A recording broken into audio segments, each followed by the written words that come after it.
Buenas tardes a todos y a todas. Yo soy María del Carmen García Retorta, enfermera, directora de este experto en tricología y trasplante capilar para enfermería, DISFES Estética, acreditado por la UDIMA. El webinar de hoy está dividido en dos partes. Yo voy a hablar de la mesoterapia y microneedling capilar y mi compañera Esther Gómez os va a hablar sobre el PRP capilar, ¿vale? Y salidas que tiene también este experto. Bueno, pues una vez hecha la presentación os voy a comentar en qué consiste la mesoterapia capilar. Bueno, pues la mesoterapia, como ya muchos sabemos, o hay gente que no sabe, pero os voy a hacer un repaso, es una técnica que consiste en realizar pequeñas microinyecciones con agujas muy finitas y lo hacemos a través de la epidermis para llegar a dermis, y el objetivo fundamental con estos micropinchazos es estimular la circulación sanguínea de forma que a la hora de llegar al folículo piloso, ese folículo, cuando le estamos dando múltiples pinchazos, estemos facilitando que llegue la sangre, el riego, que lleguen nutrientes, porque nosotros con las sustancias que vamos a introducir, bien sea mesoterapia con productos como oligoelementos, vitaminas, péptidos biomecánicos, ácido hialuránico, también se puede introducir a través de la mesoterapia medicación antiandrógenos, como puede ser la dutasterida, y también se puede emplear el PRP, ¿vale? Plasma rico en plaquetas. Pero sí que lo que nosotros vamos a hacer es, con esos micropinchazos, estimular la circulación sanguínea, y esto es como una planta, ¿vale? Cuanto más la voy a regar y más le voy a dar nutrientes, más voy a favorecer que salga adelante. Entonces, el objetivo que vamos a conseguir con ello es frenar esa caída e intentar retrasar que la caída del pelo sea muy inminente, ¿vale? Por así decirlo. Nosotros también, la mesoterapia, lo que tenemos que tener en cuenta es que lo que es más importante es la reactivación del ciclo de funcionamiento de los folículos. Vamos a ver, cuando yo estoy pinchando en la cabeza del paciente la mesoterapia, por así decirlo, es la técnica, ¿vale? Lo que estoy haciendo es estimular e inyectando, porque no todos los folículos que tenemos con los pelos están en la misma fase de crecimiento, ¿vale? Nosotros tendremos el bulbo que sería la unidad folicular, y en ese bulbo hay además varios pelos que están en distintas fases de crecimiento. Entonces, una vez que yo inyecto la mesoterapia, lo que voy a hacer es que esos pelos que están en sus distintas fases, eh, lo que hace es frenar que vaya a haber antes la caída, el pelo que esté se fortalezca y tenga más fuerza, de forma que vamos a observar en ese pelo mayor luminosidad, más fortaleza, y también además vamos a activar que esos folículos que están en una fase de telogen, que antes de llegar a un anagen, que están en un reposo, activarles que llegue sangre, que lleguen nutrientes. ¿Para qué? Para que ese folículo no se quede luego como tal vacío y se quede, eh, lo diré ahí, que no me sale ahora la palabra, como calcificado, ¿vale? O sea, lo que vamos a hacer es estimular que en esos momentos de que está parado, pues vuelva a llegar sangre, nutrientes, y que se vuelva a activar, porque todos sabemos que los folículos tienen, desde que el nacimiento, la fase embrionaria, tienen un periodo. Dicen, bueno, esta persona durante 60 años va a tener crecimiento de folículos, ¿vale? Entonces, por lo que sea, por los estrógenos, o sea, todas las hormonas masculinas, factores hereditarios, ¿qué va a ocurrir? Que debido a que va a haber alteraciones, pues estos ciclos se van a ver interrumpidos. Entonces, si yo lo que hago es activar para que estos ciclos no se vean interrumpidos y poder alargarlo lo máximo posible, pues muchísimo mejor. Vamos a intentar frenar esa alopecia y mejorar el pelo, ¿vale? Yo creo que con esta explicación, por lo menos que tengamos el concepto de cuál es el objetivo fundamental. Como os comentaba, la mesoterapia son productos que nosotros vamos a inyectar, y la mayoría de las veces pueden ser homeopáticos, aunque hay veces que no son homeopáticos, ¿vale? Como pueden ser los medicamentos, que son los antiandrógenos, que muchas veces nos vamos a encontrar la prescripción médica de microinyección de dutasteride. Entonces, con la técnica de la mesoterapia, nosotros vamos a inyectar esa dutasteride, ¿vale? O el PRP. Esto es un ejemplo de una microinyección realizada con una aguja de 32G. Si bien es verdad, cuando realizamos la mesoterapia es muy importante que empleemos unas agujas con un calibre muy finito. Yo aquí os he traído unas agujas para que podáis ver, ¿vale? Son agujas nosotros estamos acostumbrados en el hospital a cuando ponemos inyecciones, una intravenosa con una 20G, ponemos una subcutánea con una 27 más o menos, ¿vale? Pero nosotros, no sé si lo veis aquí, esta aguja sería una 30G de 13 milímetros, mientras que esta otra es una 32G de 4 milímetros. Vemos que son agujitas súper pequeñas, ¿vale? Estas agujas tienen un calibre muy finito y por aquí tiene que pasar el producto que nosotros vayamos a poner, tanto sea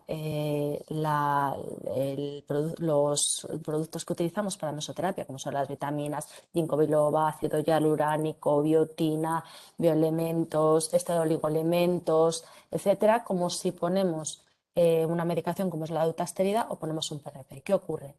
Que estas jeringas, estas agujitas son muy finas y se pueden colapsar. Entonces nosotros lo que vamos a aprender es la técnica de cómo pincharlo para que no se nos colapsen y no se nos retrocedan hacia atrás. ¿Por qué? Porque el cuero cabelludo además tiene muchísima resistencia y a la hora de pinchar, si encima vamos con unas jeringas muy pequeñitas, con un calibre muy finito y vamos a introducirlo a una superficie hasta 4 milímetros, ¿vale? Porque lo máximo serían 4 milímetros. Vamos a hacerlo en una forma muy superficial. Vamos a atravesar la epidermis para llegar a dermis a la zona en la que encontramos el folículo, ¿vale? La unidad folicular. Entonces, siempre son distancias muy pequeñitas. Si yo introduzco la aguja hacia el fondo del todo, pues ahí probablemente podamos encontrar menos resistencia. Pero cuando estamos en unos niveles muy superficiales, a la mínima nos va a hacer mucha resistencia. Entonces nosotros vamos a aprender a emplear la técnica. Vamos también a aprender a inyectar tanto con jeringas Luerlo como con jeringas normales de un cc. ¿Vale? La técnica de mesoterapia capilar, a diferencia de cuando realizamos mesoterapia corporal, es muy importante el tipo de jeringa que nosotros empleamos. ¿Por qué? Por el tema también de las resistencias y también el producto empleado. No quiere decir que por emplear mucha cantidad vayamos a tener una mesoterapia más efectiva, no.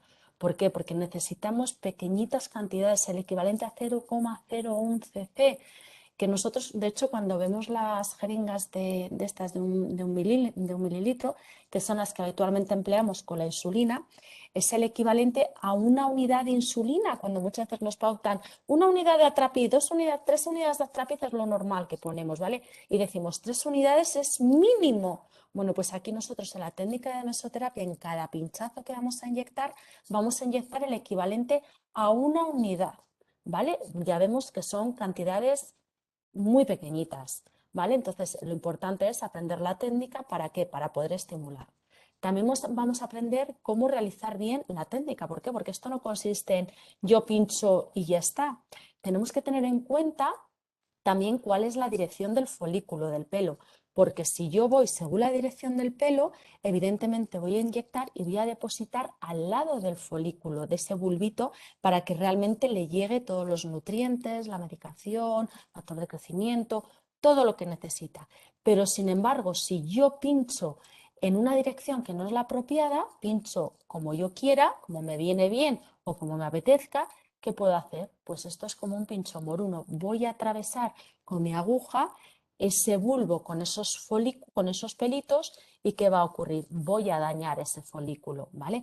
Que eso es un tema, el daño del folículo, que lo veremos también el día que hagamos en el quirófano la práctica de trasplante capilar. Es muy importante cogerlo bien porque si dañamos esa parte del bulbo, lo que está más en la parte baja, ahí pues lo dañamos, vamos a entorpecer que ese folículo crezca, le vamos a dañar y ocurre lo mismo en la mesoterapia, ¿vale? Por lo tanto, es muy importante a la hora de realizar la mesoterapia que tengamos una técnica adecuada, ¿vale? Nosotros cuando realizamos la mesoterapia, que os he puesto unas fotos, no sé si lo veis bien, esto es cuando en un trasplante de pelo sacamos las unidades foliculares, ¿vale? Para que veáis, esto está súper ampliado. Esto sería una unidad folicular y en cada unidad folicular hay varios pelitos, ¿vale?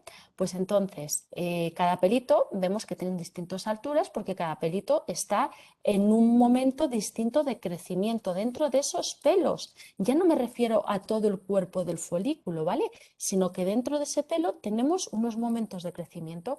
Entonces yo lo que tengo que hacer es venir cuando voy a pinchar y voy a pinchar justamente en dirección perpendicular, o sea, en paralelo a donde me iría el pelito, para depositar aquí en esta zona lo que es la mesoterapia. Porque ¿qué ocurre si yo lo pincho en atravesado? Que me lo voy a cargar, ¿vale? ¿Qué ocurre también? Esto es la fase de crecimiento del cabello y si en cada fase de crecimiento que tengo cada pelito voy introduciendo los productos que yo voy a inyectar, ¿qué va a ocurrir? Que voy a favorecer y voy a fortalecer ese pelo en la fase anagen. ¿Para qué? Para que cuando llega la fase catagen y se vayan cayendo, porque sabemos que tienen un periodo en el que la fase catágena se van destruyendo, ¿vale? Aunque se vayan destruyendo, hay otros pelitos que están teniendo más fortaleza, se está nutriendo y que la fase telogénica, en el telogen, les demos tiempo a que puedan otra vez a volver a recuperarse para llegar a una fase anagen. ¿Por qué? Porque si yo aquí no actúo, este pelito aquí va a estar débil, más débil, más débil, más débil, llegamos a una fase catágena y está tan débil que igual no nos llega a la siguiente fase de telógena para volver a hacer otro nuevo ciclo, ¿vale? Por eso mismo es muy importante que tengamos en cuenta el ciclo de crecimiento del cabello a la hora de realizar una mesoterapia, ¿vale? Sí que es verdad que en épocas de fluvio telógeno o en épocas de estrés en la que hay una gran caída, en esos brotes agudos, cuando nosotros empleamos la mesoterapia, los resultados son como más evidentes, vemos mejores resultados. ¿Por qué? Porque en esos golpes, en esos ciclos agudos, estamos directamente de una fase catagen al telogen y le estamos ya actuando para que empiecen rápidamente a volver a coger fuerza y puedan volver otra vez a salir los pelos, ¿vale? El objetivo básico que nosotros perseguimos con la mesoterapia capilar es conseguir un pelo más poblado, con más cuerpo. Evitamos también el envejecimiento capilar. ¿Por qué evitamos el envejecimiento capilar? Porque venimos a las fases anteriores del cabello. Nosotros sabemos que el pelo tiene un ciclo, entonces si yo actúo sobre ese ciclo del cabello para evitar que envejezca, que se quede antes, que se deteriore, pues evidentemente voy a darle un mejor aspecto y mejores resultados, ¿vale? Los productos recomendados que vamos a emplear para la mesoterapia con productos homeopáticos y productos no medicamentosos, ¿vale? Vamos a hacer una mesoterapia no medicamentosa. Quiere decir que esta mesoterapia no medicamentosa vamos a emplear producto sanitario y para ello no necesitamos ningún tipo de prescripción médica y esto sí que lo vamos a poder hacer de forma autónoma en nuestra consulta, ¿vale? Nosotros vamos a encontrar varios productos para poder inyectar, nos van a venir todos, nos va a decir, pues, por ejemplo, oligoelementos, ácido hialuránico en fillers, ¿vale? Como es el Redes. Nos vamos también a encontrar cócteles especiales para hacer con Dermapen, que ahora os hablaré también del microneedling en Dermapen. Vamos a emplear péptidos biomecánicos, oligopéptidos, ¿vale? Taurina, ácido hialuránico no reticulado y todo esto que nos va a dar, todo esto nos va a dar, si yo a un pelo le voy a nutrir, le voy a hidratar, le voy a poner proteínas, le voy a dar vitaminas y le voy a fortalecer y encima le voy a poner una base hialuránico para que esté bien hidratado y además estoy dando pinchazos para poder introducir esos productos en esos pinchazos, además voy a estimular esa circulación sanguínea. ¿Qué ocurre? Que si ese folículo que hemos visto aquí anteriormente le está llegando sangre, le está llegando vitaminas, oligoelementos, proteínas, le está llegando también una hidratación extra, ¿qué va a ocurrir? Que va a estar más fuerte y vamos a evitar la caída, ¿vale? También, ¿qué más nos vamos a encontrar? Otra opción en esta técnica de mesoterapia. Nos vamos a encontrar con una prescripción médica en la que nos va a decir microinyección de dutasteride o de finasteride. Entonces, yo como enfermera con una prescripción, mediante la técnica de mesoterapia capilar, que es una técnica, o sea, la mesoterapia en sí es la técnica. Y luego lo que tenemos que aprender es qué introducimos en esa técnica, ¿vale? Entonces, yo ya voy a tener una prescripción de poner dutasteride o finasteride, pues fenomenal, pues yo como enfermera, ahí sí que es con una prescripción, igual que cuando pongo una intramuscular de un Celestone, tengo una prescripción. Pues aquí lo mismo, y voy a aprender mediante esa técnica a poner esa medicación prescrita. ¿Y qué va a ocurrir? Que si la medicación va directamente sobre el pelo, evidentemente ese antiandrógeno lo que va a hacer es que va a frenar esa caída, pero porque lo estoy inyectando ahí directamente. También a través de esta técnica se puede poner el PRP, pero esto ya os va a contar mi compañera Esther cómo consiste todo, la normativa, etcétera, porque es un tema bastante denso, ¿vale? Yo solamente os lo menciono para deciros que se administra en esta técnica, ¿vale?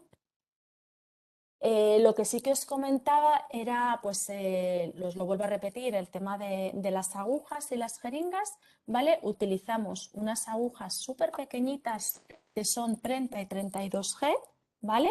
Que las tenemos aquí, aguja de 30G. Las agujas de 30G normalmente son amarillas. Tenemos de varios tamaños, de 4 milímetros y de 13, y luego estas otras son de 32G y estas son de 4 milímetros. Yo habitualmente suelo pinchar con 30G, pero bueno, vais a aprender a pinchar la formación de todas las formas, con 32, con 30, con un Dermapen. Lo normal a la hora de hacer la inyección es que no supere los 4 milímetros, pero es que tenemos que ver también con qué tipo de cuero cabelludo nos estamos encontrando, ¿vale?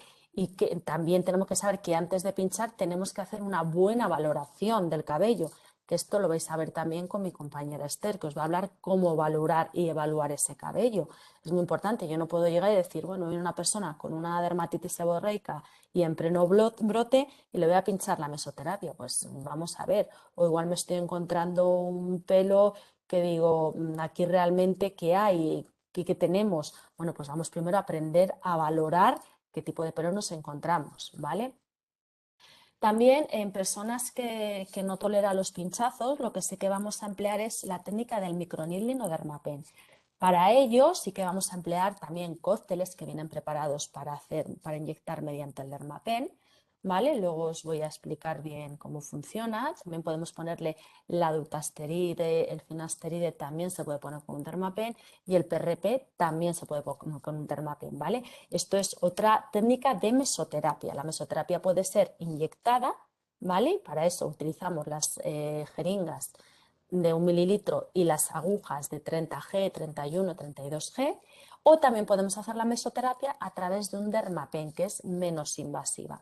Es menos invasiva y dura más tiempo, o sea, dura más tiempo el proceso. Una cabeza pinchada con una 30G, una 32G, pinchamos la cabeza en 10 minutos, ¿vale? Mientras que para que el Dermapen sea efectivo necesito hacer una sesión entre 15 y 20 minutos. ¿Por qué? Porque el Dermapen realmente son muchas agujas que van a hacer micropinchazos y en esos micropinchazos vamos a intentar introducir los productos, ¿vale? Vamos a tener también pérdida de productos fuera. ¿Por qué? Porque no es igual de preciso inyectar y dejar depositado dentro del folículo que en el caso de Dermapen. El Dermapen no voy a inyectar dentro del folículo, sí que lo voy a hacer más a nivel epidérmico y también va a haber un pequeño barrido. Vamos a abrir pequeños canales para que entre, pero también voy a hacer un pequeño barrido, que es muy importante que aprendamos a realizarlo bien. ¿Por qué? Porque si no me puedo llevar los pelitos que tenga, pelitos sanos, porque igual apretamos demasiado. Si yo estoy apretando demasiado el Dermapen, puedo arrancar pelitos. Entonces tengo que aprender a hacerlo de una forma en la que yo esté haciendo la presión suficiente para que esas agujas del Dermapen penetren y que puedan introducir los productos que vamos a introducir en la técnica de mesoterapia y que además sean efectivos y que no provoquemos daño, ¿vale? Como os estaba comentando antes, pues vamos a ver también cócteles que podemos emplear, ¿vale? Y también vitaminas, péptidos, vamos a ver la importancia de que todo aquello que vamos a inyectar tenga un CE, ¿vale? Todo el producto que nosotros inyectemos siempre debe tener un CE y también cualquier producto que nosotros empleemos para hacer un microneedling o Dermapen deben ser productos que estén con un registro por la MPS, ¿vale? Y que además sean estériles y que sea de uso apto para emplear con Dermapen. Y esto nos lo van a decir los laboratorios, los propios laboratorios que nos van a vender este producto. Muy importante, siempre que sean estériles, ¿vale? No podemos emplear nada que no sea estéril. ¿Por qué? Porque es algo que estamos introduciendo dentro del organismo, ¿vale? Lo siguiente que tenemos que tener en cuenta es que la mesoterapia se emplea siempre para mejorar el estado del cabello. Bueno, una cosita os quería decir, si alguno de vosotros tuviese alguna duda, ponedmelo por favor en el chat, porque ahí en el chat es donde yo sí que lo puedo ver y puedo resolverosla según la marcha, ¿vale? Si no me lo escribís en el chat, no puedo verlo y no puedo resolveroslo, ¿vale? Bueno, la mesoterapia, como se va diciendo, se emplea para mejorar el estado del cabello. Con esto no quiere decir que yo con la mesoterapia vaya a tener una melena del león de la Golden Meyer, no, ni mucho menos. Pero lo que sí que vamos a hacer es mejorar ese estado, ese cabello que está más quebradizo, que se cae más. Pues si yo le estoy poniendo oligoelementos, le estoy poniendo ácido hialuránico, péptidos, le estoy mejorando, pongo vitaminas, le pongo biotina, taurina, estoy mejorando ese pelo y si además estoy activando la circulación sanguínea, voy a hacer que esté más fuerte, que esté más robusto, voy a evitar que haya esa caída. ¿Por qué? Porque cuando evito esa caída, pues da también que hay más sensación de que el pelo está poblado.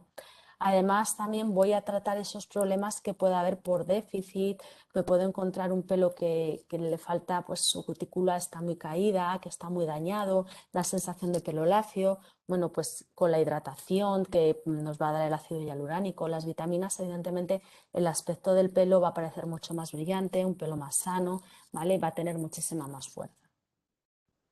La capacidad, la eficacia que tiene realmente la mesoterapia, ¿en qué consiste? Pues la liberación progresiva de las sustancias que vamos introduciendo, tanto sea la sustancia no medicamentosa, producto sanitario, o bien el medicamento del PRP. ¿Qué ocurre? Que yo lo estoy dejando en depósitos, estoy haciendo pequeños depósitos de 0,01 mililitros, ¿vale? Pero estoy dejando pequeños depósitos alrededor de ese folículo para que se vaya absorbiendo.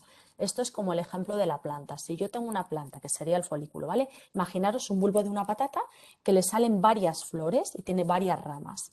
Si yo ese bulbo de esa patata que tiene varias ramas en distintos estados de crecimiento le riego solamente con agua, pues bueno, pues ese bulbo pues puede estar ahí un tiempo y las flores se pueden caer, se pueden morir, pueden volver a salir o no.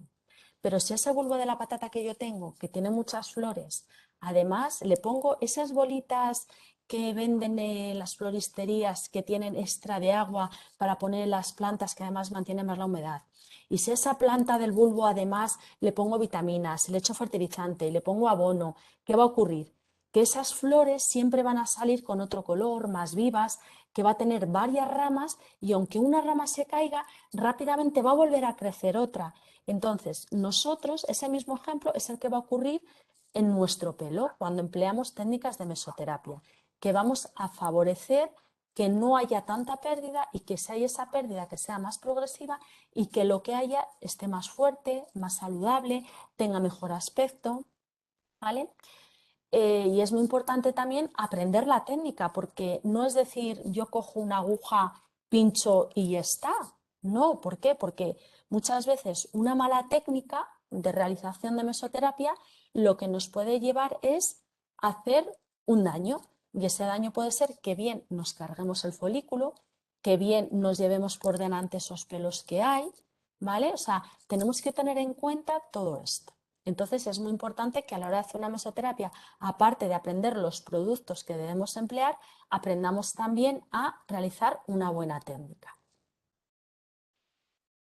Evidentemente es más efectiva en los problemas que son agudos o en estados, por ejemplo, en un estado de un efluvio telógeno frente a un estado crónico avanzado, ¿vale? Una persona que ahora mismo está en estrés, el estrés post-COVID, una persona que ahora mismo está teniendo un problema porque se está separando, que tiene un problema familiar y ese estrés hace que tengas mayor caída de pelo. Evidentemente, cuando utilizamos este tipo de tratamientos vamos a ver que vemos unos resultados bastante buenos, mientras que los que son estados crónicos y más avanzados, pues hombre, los resultados se ven, pero son más lentitos. Pero eso sí, no nos pongamos a hacer una mesoterapia sin un diagnóstico previo, Mínimo, mínimo, vamos a necesitar un tricoscopio para ver el pelo, que eso ya os hablará mi compañera, pero cuando venga a la consulta nos dice, yo te voy a pinchar una meso y ya está. No, no, tenemos que hacer una valoración, evaluar bien a esa persona y ver qué tipo de tratamiento le vamos a realizar, ¿vale? Ahora, en la siguiente diapositiva os voy a hablar sobre las pautas, ¿vale? En las alopecias iniciales, además, la mesoterapia también tiene un efecto de bioestimulación capilar. ¿Por qué? Porque es que, evidentemente, con esos pinchazos yo estoy bioestimulando, además de que estoy introduciendo productos que me van a mejorar ese folículo, lo que estoy haciendo también es estimular. Entonces, todo lo que sea una estimulación, pues nos va a venir bien. Por ejemplo, aquí podemos ver un ejemplo en la estimulación ovárica. Las mujeres nacen con un número X de óvulos. Esto es igual, nosotros nacemos con un número X de ciclos, de ciclos capilares. Esos óvulos llega un momento en el que se pueden, o sea, se acaban ya porque llega la menopausia y dejamos de tener óvulos. Pero cuando una mujer quiere quedarse embarazada, ¿qué se hace? Se hacen estimulaciones ováricas, ¿vale? En las clínicas de FIV. Pues aquí haríamos lo mismo, no sería el embarazo, pero sí que es verdad que vamos a hacer bioestimulaciones. ¿Para qué? Para que esos folículos que están ahí, que no los estamos perdiendo, vamos a seguir activándoles para darles lo máximo posible de vida, ¿vale? Bueno, y ya lo siguiente, bueno, como os había estado comentando antes, lo que sí que vamos a emplear son jeringas de 1 cc para no tener mucha resistencia, agujas de 30G y de 32G. Bueno, pues si yo a la hora de estimular lo que empleo es una aguja muy grande, una aguja de 20G, por ejemplo, como la que utilizamos cuando vamos a hacer una intravenosa, vamos a poner inyección intravenosa, vamos a sacar sangre o vamos a poner, por ejemplo, una intramuscular, ese calibre, si yo lo pongo donde está el folículo, evidentemente me voy a cargar el folículo. ¿Por qué? Porque es que es casi muchísimo más grande, ¿vale? Entonces lo que sí que necesito son agujas muy pequeñitas para poder introducir entre folículo y folículo y no llevármelo por medio. Veo que me está preguntando Guadalupe cuántas sesiones serían necesarias para notar el tratamiento. Esto depende de cada persona y el tratamiento que empleemos, ¿vale? En mesoterapia no medicamentosa, por así decirlo, ¿vale? Para poder diferenciarlo con lo que nosotros utilizamos, producto sanitario, con ácido hialuránico, oligoelementos, péptidos, biotina, ginkgo, pues normalmente en 4 sesiones ya se empieza a notar resultados. Se empieza a notar que a esa persona no se le queda el pelo en la mano, ¿vale? Lo que habitualmente te dicen es, mira, yo por la noche me levanto y se me quedan todos los pelos en la almohada. O mira, me hago así y se me queda un manojo de pelos en la mano. Y desde que me empieza a pinchar la mesoterapia, te dicen habitualmente, ya no se me caen tanto. Lo que sí que notan es no es que le salga más pelo, sino que se va frenando esa caída del pelo que tienen, ¿vale? Entonces, lo que estamos haciendo es frenar esa caída, por lo tanto, los resultados que ellos están viendo es mucho mejor. No quiere decir que esté creciendo más, sino que estoy frenando y retrasando, ¿vale? O sea, quiere decir que esa fase catagen estoy haciendo que frene o esa parte de fluvio telógeno o esa parte de estrés que hay, no deja de haber un efluvio telógeno y se está cayendo más. Entonces lo que realmente estamos haciendo es parar esa, esa caída, ¿vale? Aquí esto al hilo de la pregunta que me estáis haciendo, normalmente cuando yo tengo un tratamiento pautado o un tratamiento sujeto a prescripción médica de dutasteride, esto siempre lo pondré con una prescripción. Esto yo no lo puedo hacer porque Carmen lo va a poner y punto. No. Carmen esto no lo puede poner. Carmen esto lo va a poner cuando tiene una prescripción que ya el dermatólogo y el tricólogo han visto a esta persona y le han dicho como tratamiento vamos a emplear antiandrógenos y lo que sí que vamos a utilizar es dutasteride en microinyecciones. Pero en microinyecciones no se pueden hacer todos los días. Normalmente se hacen 3, 4 sesiones al año. Quiere decir que una sesión cada 3 meses, por ejemplo, ¿vale? Entonces ahí se pone una inyectada. ¿Por qué? Porque no tiene nada que ver la microinyección con la vía oral, ¿vale? Porque aquí directamente estoy pinchando sobre el folículo. Entonces aquí vamos a decir, bueno, pues uno cada 3. El PRP, pues puede ponerse una sesión cada 3 meses, por ejemplo, pero bueno, esto ya os lo va a hablar luego Esther, pero también va acorde a cada persona, ¿vale? Cada protocolo, cada persona, cada tratamiento y cada estudio individualizado. Mientras que la mesoterapia convencional, en la que hablamos normalmente, que nosotros podemos realizar sin ningún tipo de prescripción, porque es un producto sanitario y lo que realmente estamos poniendo son vitaminas, oligoelementos, péptidos, que no va a hacer un daño, ¿vale? No es un medicamento sujeto a prescripción. Este tipo de tratamientos, normalmente hay protocolos en los laboratorios en los que nos dicen los protocolos, pero habitualmente lo que se hace normalmente es dar 4 sesiones, 6 primeras de choque espaciadas una semana, ¿vale? Una semana al principio. Una vez que yo he dado 4 o 5 sesiones espaciadas una semana, normalmente yo suelo emplear NCTC con biotina, depende, otras veces ácido hialurónico y péptidos, un poquito dependiendo las marcas con las que juegues o los laboratorios con los que tengas contratado, ¿vale? Hay clínicas donde contrato unos laboratorios y lo que realmente tú tienes que saber es los productos que estás empleando, porque te cambian las marcas, pero esto es como el genérico es un paracetamol, llámese Ferargan, llámese Gelocatil, ¿vale? O sea, nosotros realmente lo que tenemos que aprender es esto, es el genérico de ese producto. Entonces, como os iba diciendo al principio, voy a hacer 4 o 5 semanas de choque, ¿vale? Una semanal. Una vez que ya hago esas semanales, voy a hacer durante un par de meses una quincenal, una cada 15 días, y luego ya normalmente les doy una de recuerdo al mes. Que normalmente cuando ya hemos empezado todo este ciclo, pues sí que si ellos ya están con tratamientos de dutasteride o PRP, pues se le combinase, ¿vale? Pero el mismo día que se les pone el dutasteride no se les pincha una meso convencional ni se les pincha un PRP, ¿vale? Se va haciendo pues para que cada cosa tenga su su propia actuación, ¿vale? Que tenga sus propios resultados y poder ir valorando. Si bien es verdad, es también muy importante que tengamos en cuenta que son pacientes que luego van a ser bastante fieles a nosotros, ¿vale? Nos van a tener como referencia y son pacientes que van a repetir. No es el paciente que viene y que dice, vengo una vez y me hago esto y ya. Son pacientes que con la meso convencional van a tener pues mucha adhesión, van a seguir bien el tratamiento y les vamos a tener de continuo. Entonces son pacientes que veremos a lo largo del tiempo, no es de decir te he visto un día y ya está, sino que podemos hacer un seguimiento y podemos hacer luego un estudio y decir, bueno, pues en tantas sesiones hemos visto esta mejoría, estamos viendo pues cómo mejora el estímulo a la autoestima, porque estos tratamientos a nivel de enfermería, la consulta de enfermería, mejoran mucho el autoconcepto, la estima, la autoestima. Tenemos que ver que no solamente es en un hombre calvo, que es igual lo que nos podemos pensar, ¿no? Es que estamos viendo muchos tipos de alopecia, alopecia por estrés, en jóvenes, en mujeres premenopáusicas, posmenopáusicas, después del embarazo. Ahora mismo estamos encontrando alopecias post-COVID. Y tenemos que ver que la alopecia normalmente es una connotación negativa sobre nuestro aspecto físico y además normalmente también suele hacer pues un aislamiento social. Y siempre decimos, mira ese pelo. Uy, mira, por ejemplo, hay gente que tiene alopecia frontal fibrosante y que además tiene una dermatitis seborreica y dices, mira, encima que se le cae el pelo desde aquí para atrás y encima tiene dermatitis seborreica y tiene un pelo que da una sensación de sucio, que da una sensación, pues hombre, si nosotros lo que intentamos hacer es frenar y encima con la mesoterapia mejorar ese estado del cabello, porque también hay que decir que no solamente se pincha dutasteride, también se pincha con prescripción trigón para casos en los que hay un brote agudo que hay que poner un corticoide, ¿vale? El dermatólogo nos prescribe que hay que poner un trigón y nosotros con la técnica de mesoterapia también vamos a administrar ese trigón, pero es muy importante que aprendamos a inyectar la mesoterapia, ¿vale? O sea que esto es una pauta de tratamiento normal en una mesoterapia en alopecia, pero si bien es verdad, yo me puedo encontrar con una pauta de trigón, ¿para qué? Para pinchar en un momento determinado porque una persona tiene un brote, ¿vale? O sea que eso también nos lo vamos a encontrar. Los efectos de la mesoterapia pues tienen un efecto directo sobre la mejora del estado del cuero cabelludo.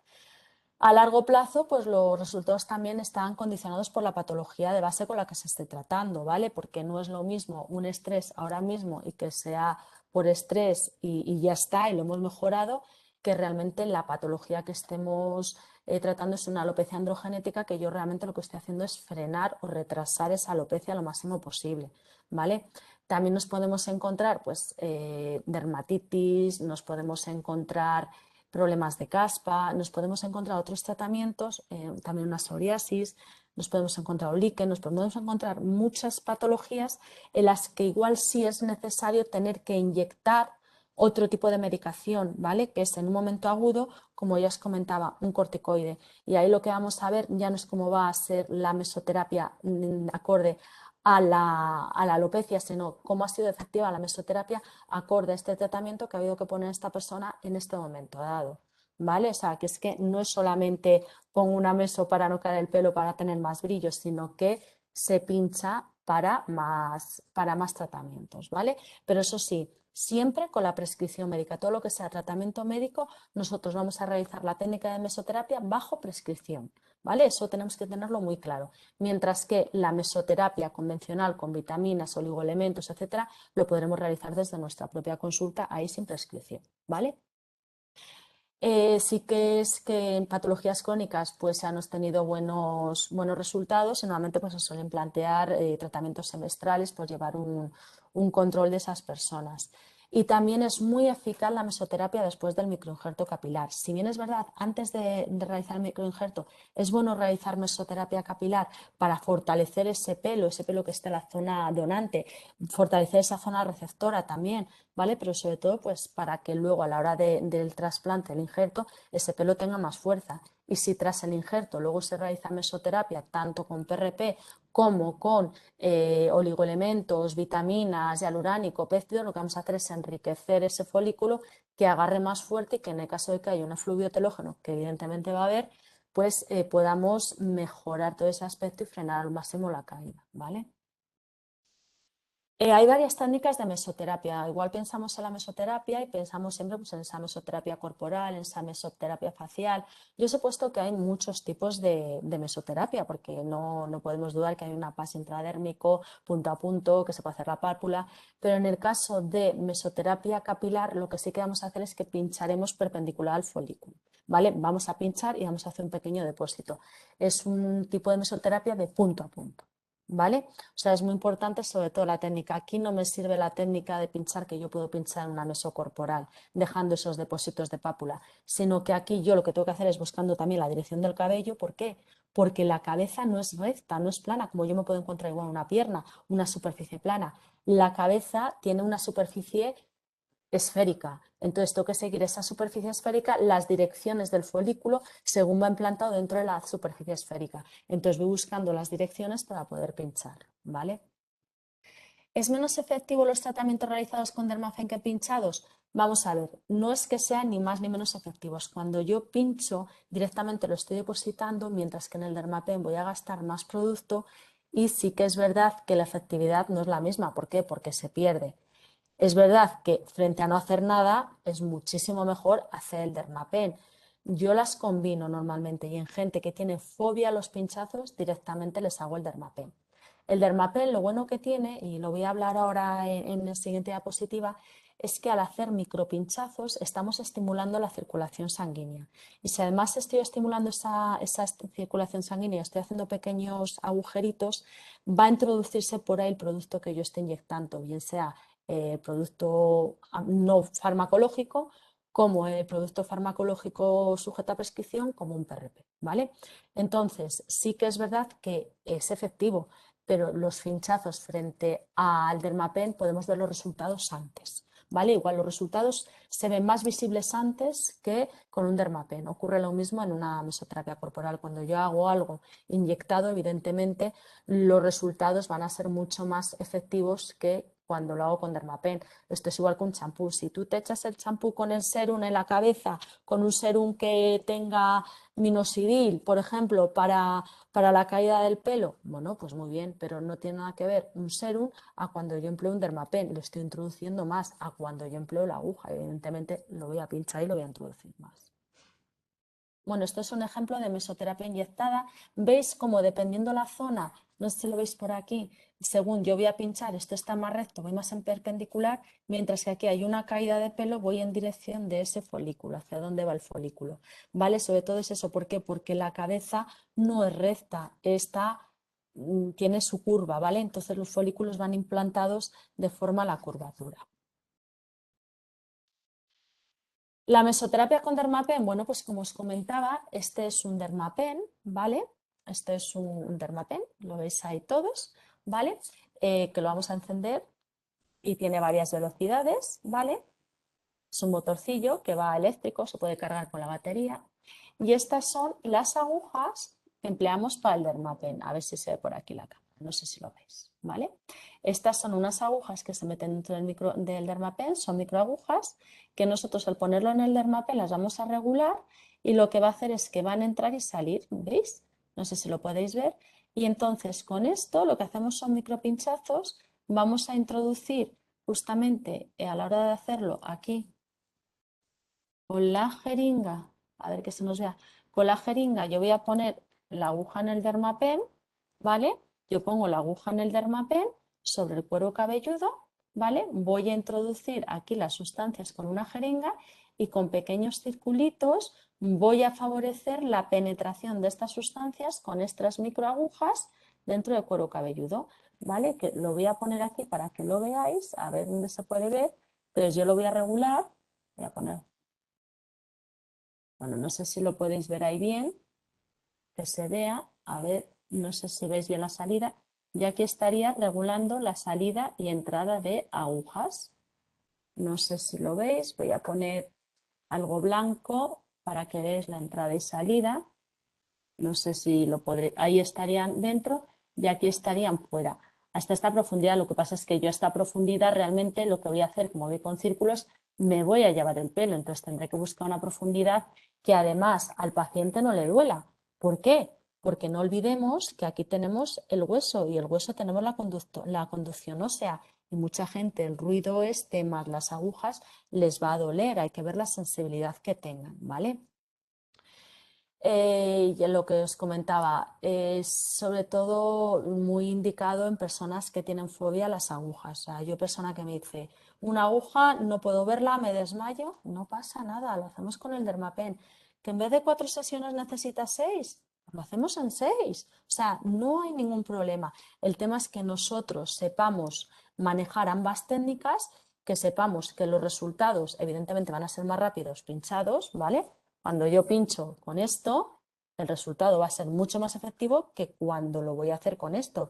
Pero ni más ni menos porque estoy dejando de entrar dentro a hacerlo superficial, ¿vale? Aquí lo que hago son canales, pequeños canales con esos pequeños pinchazos para que entre el producto. Mientras que aquí directamente, que se me vea, lo voy a pinchar y lo voy a introducir, ¿vale? El sistema, por ejemplo, yo normalmente utilizo un sistema de 12 microagujas, ¿vale? Les hay de más, lo que pasa es que a más agujas más lesión hacemos, entonces con 12 agujas va bastante bien. La profundidad la vamos a regular una vez que esté el Dermapen en funcionamiento, normalmente tiene hasta 5 velocidades, lo único que tendremos que emplear velocidades bajitas, ¿vale? ¿Por qué? Porque además si utilizo una velocidad más bajita voy a estimular más y siempre la profundidad la voy a tener acorde a lo que me aguante la persona. Porque yo no puedo decir, no, es que te lo voy a meter hasta el fondo y la persona te dice, es que no puede, es que me duele. Y además vamos a ver que se ponen a sangrar un montón, ¿vale? O sea, no hay patrones. Igual hay estándares ideales, pero también igual que en inyectada tenemos que tener en cuenta pues lo que nos aguante la persona. Hay un estándar que dice en capilar hasta 4 milímetros, claro, hasta 4 milímetros, pero tenemos que ver cómo es ese cuero cabelludo, esa grasa, cómo es todo, porque a veces pinchamos y estamos tocando hueso, ¿vale? Es hasta 4 milímetros, hasta 4 milímetros tenemos tiempo y tenemos opción, ¿vale? Entonces, lo que es importante es eso, es aprender la técnica. Esto es como cuando todos vosotros que sois enfermeros vais a coger una vía, cogéis las vías ya a ojos ciegas, pero si yo os digo, ya es que tienes que coger la vía, tienes que fijarla e introducirla dentro de la vena. Cuando empezamos a pinchar, me ha atravesado la vena, no he llegado, estoy por encima. Bueno, pues esto cuando ya tenéis práctica y dices, bueno, es que yo cojo las vías y saco sangre a la primera de cambio, pero hasta que aprendéis y os adiestráis a ello, pues tenéis que tener un rodaje. Esto ocurre lo mismo. Aprenderéis a pinchar mesoterapia. Claro que se aprende. Y vamos también a saber a qué profundidad. Entonces, cuando me dicen, bueno, pero es que ¿a qué profundidad saco sangre? Pues si tengo una persona muy, muy, muy obesa a la que no palpo la vena, pues igual tengo que entrar directamente a 90 grados, incluso ponerme encima. Pero igual tengo una persona súper delgada con unas venas que están muy superficiales, no tengo que ir a 90 grados, igual que haciéndolo a 15 voy suficiente, ¿vale? Pues aquí en la mesoterapia nos va a ocurrir totalmente lo mismo, ¿vale? Va a depender mucho también de lo que nos encontremos. Yo lo que os digo, pues son los estándares, pero también todo varía con la persona que nos encontremos. Lo que tenemos que tener es la técnica y la habilidad para luego saber qué es lo que hacemos y conocer qué es lo que estamos empleando. ¿Por qué? Porque lo que conocemos y vemos que estamos empleando es lo que sabemos que va a ir bien en cada momento. Y otra cosa súper importante es una valoración previa. No podemos ponernos a hacer tratamientos sin haber valorado antes. ¿Vosotros curáis una herida sin antes haber valorado el tipo de herida? Pues aquí nos ocurre lo mismo. Yo no puedo hacer una mesocapilar sin antes valorar qué tipo de pelo, qué cabello me estoy encontrando, ¿vale? Esto es un ejemplo de cómo emplear el Dermapen en mesoterapia, ¿vale? Yo aquí lo que estoy empleando es, estoy poniendo el producto, la mesoterapia. Eh, Antisepsia, me están preguntando, sí, desinfectamos la zona con clorexidina líquida, pero que no sea jabonosa, ¿vale? Porque todo, o sea, yo estoy haciendo pinchazos, dentro de lo que cabe, no deja de ser algo que estoy introduciendo dentro, entonces puede haber algún tipo de infección, no deja de ser una barrera. Igual que cuando vamos a sacar sangre, desinfectamos con clorexidina o con alcohol, pues cuando vamos a pinchar la cabeza, aunque sea mínimamente un Dermapen, yo siempre lo que empleo es clorexidina alcohólica, ¿vale? Con clorexidina alcohólica transparente, que no sea de color, porque el betadine o la clorexidina tintada es de color y nos va a dificultar mucho el ver, ¿vale? Entonces utilizar siempre clorexidina alcohólica transparente, la que no tiene color, y vamos, guantes y la cabeza bien, bien limpita. Por eso mismo, sí que se les recomienda cuando ellos vienen a pincharse que tengan el pelo limpio, ¿vale? Para evitar, esto es como cuando vas a quirófano, pues que tienes que lavarte el pelo. Bueno, pues aquí lo mismo y encima con más motivo, ¿vale? Porque vamos a estar haciendo inyecciones y si tienes fuera bichos, pues te los voy a poder pasar dentro. Entonces, siempre hay que tenerlo todo muy limpito, ¿vale? Y bueno, esto lo que os comentaba antes, yo voy utilizando el Dermapen, ¿vale? Voy poniendo aquí el producto que va depositándose sobre el reservorio de la aguja, ¿vale? Que lo tengo aquí, ¿veis? O sea, estas agujas tienen un pequeño reservorio, a ver, que lo vea, ¿vale? O sea, esta parte de ahí, ya es donde iría la aguja, ¿vale? Entonces, a la hora de introducirlo, lo que va a hacer es que el liquidito de la medicación, de la mesoterapia, va a quedar aquí y entonces las agujitas ahí entrando y saliendo, lo que van a hacer es introducir esto dentro de la epidermis. Atravesamos epidermis para llegar a dermis, ¿vale? Mientras que en la inyección directamente ya lo metemos donde está el folículo. Es la diferencia. Bueno, los cuidados posteriores a realizar una sesión de mesoterapia capilar, pues es que las primeras 24 horas no se van a lavar la cabeza, vamos a dejar que todo cicatrice bien, ¿vale? Vamos a evitar el sol directo, exposición solar, evidentemente por los pinchazos, pues sí, sobre todo si hemos hecho el microneedling. ¿Pero por qué? Porque es que los pinchazos, además, si te da el sol, pues puedes hacer una herida, ¿vale? Puedes hacer una herida, una pequeña quemadura, etcétera. Evitar saunas y piscinas, evidentemente por lo mismo, porque no dejo de hacer pinchazo y se puede infectar hasta que eso cicatrice. Más o menos en 24 horas ya está, ¿vale? O sea, acordaos todos cuando sacamos sangre, ponemos una inyección, dices, manténlo tapado y ya, ¿sabes? O sea, no te metas ahora mismo a la piscina, siempre lo tapamos, pero es que aquí va a ir expuesto al aire libre, entonces no lo voy a poder tapar, pues evidentemente las primeras 24 horas que no toque ni jabón ni nada, que le dé tiempo a que se cicatrice. Y además ello mismo se va a sellar y va a hacerse su propia capa, ¿vale? Procurar no atarse el pelo con coletas muy tirantes y no emplear en las primeras 24 horas ni lacas, ni gominas, ni tinte de pelo. Y la recomendación tras mesoterapia también para mejorar todo el folículo y todo, pues sería también tener una dieta equilibrada con nutrientes esenciales para mantener un cabello sano en las mejores condiciones, reducir el estrés, evidentemente, mantenerse bien hidratado para que el cuello cabelludo tampoco se deshidrate y cuidar el cabello con productos adecuados, que ni utilizar agua muy caliente ni excesivamente fría, limitar el uso de secadores, planchas. Y bueno, y esto ha sido todo y espero que os haya sido útil este webinar de mesoterapia capilar. Esta es una foto del fin de semana pasado en práctica de mesoterapia capilar con los alumnos de ISFES del experto en tricología y trasplante capilar, la primera edición. Y si tenéis alguna duda me decís, yo os dejo con mi compañera Esther Gómez, mi enfermera favorita, que ya os va a hablar ahora del PRP y de las salidas profesionales, ¿vale? Pues nada, espero que os haya sido útil.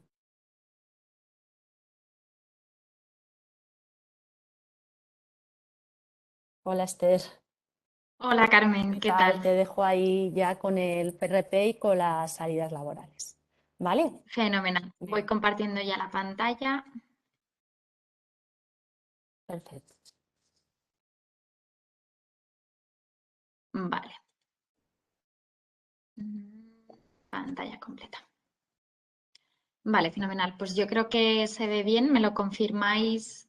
Carmen, no sé si estás tú ya aquí conectada y Bárbara. Yo sí estoy conectada, pero me voy Y ya, se ve. Vale, ya ¿vale? me ha Y dicho se ve. Bárbara que se ve fenomenal, así que vamos a ello.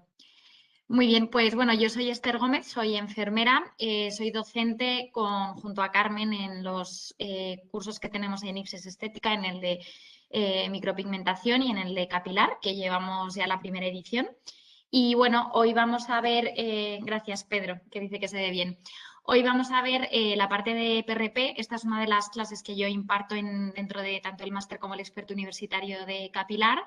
Es verdad que, bueno, pues tiene bastantes opciones para hacer, pero vamos a ver sus particularidades y sobre todo un poco las diferencias. Lo vamos a ver muy aplicado a capilar, porque ya supongo que muchos de los que estáis aquí conocéis que el PRP es ampliamente utilizado en toda la disciplina sanitaria, desde oftalmología, odontología, que de hecho fueron de los primeros en comenzar a utilizar el plasma rico en plaquetas.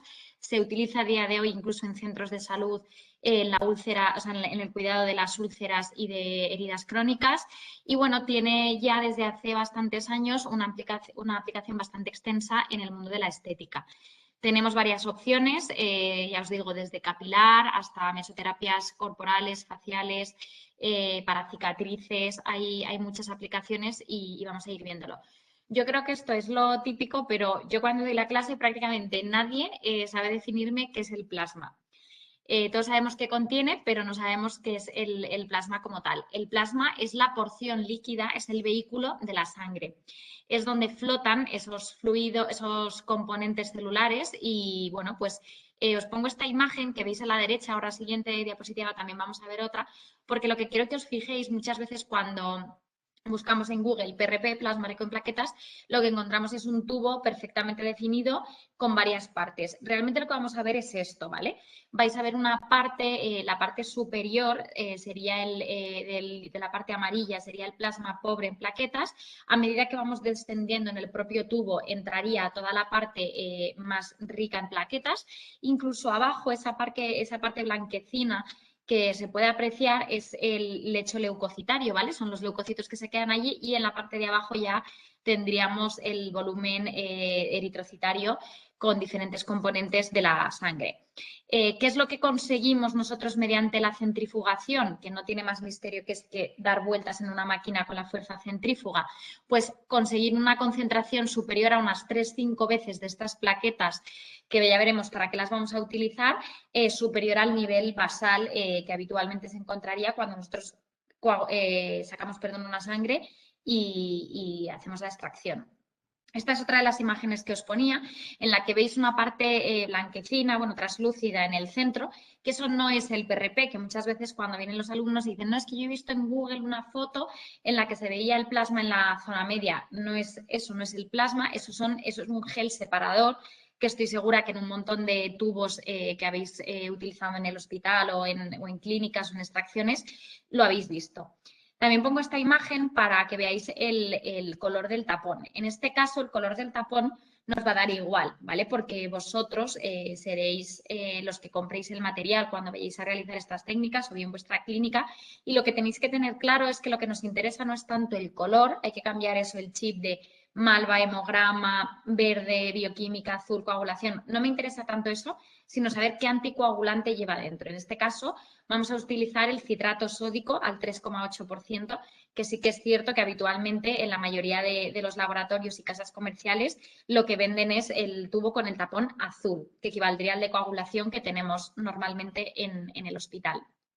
El plasma, volviendo un poco a la definición, está compuesto aproximadamente por un 90% agua y lo que va a llevar de ese 10% restante van a ser pues, una serie de moléculas, tanto orgánicas como inorgánicas, iones minerales, lípidos, proteínas y todos esos factores de coagulación y factores de crecimiento que en este caso son los que vamos a utilizar para hacer nuestra intervención.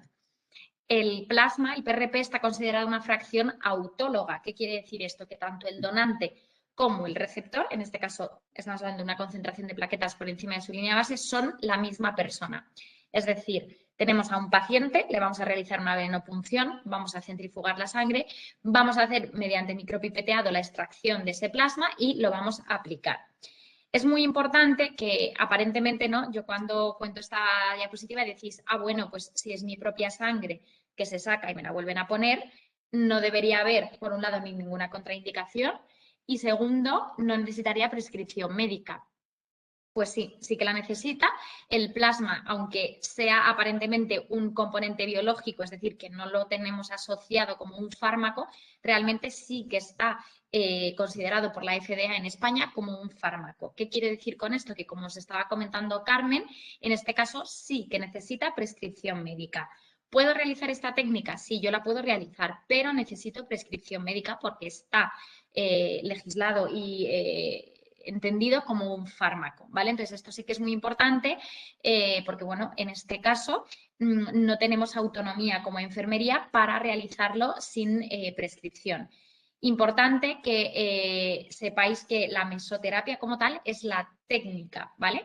Igual que yo pongo una intramuscular y yo puedo poner una intramuscular de Incitam, de Optovite, de un Enantium, de lo que yo quiera, en este caso yo puedo hacer una mesoterapia del producto que yo quiera. Al final lo que significa mesoterapia es inoculación de un producto a nivel intradérmico.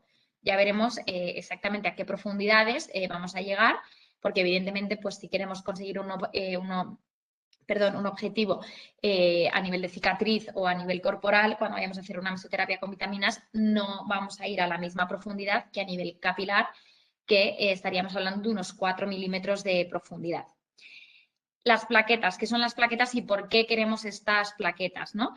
Son pequeñas células anucleadas que proceden de la fragmentación del citoplasma de los megacariocitos de la médula ósea.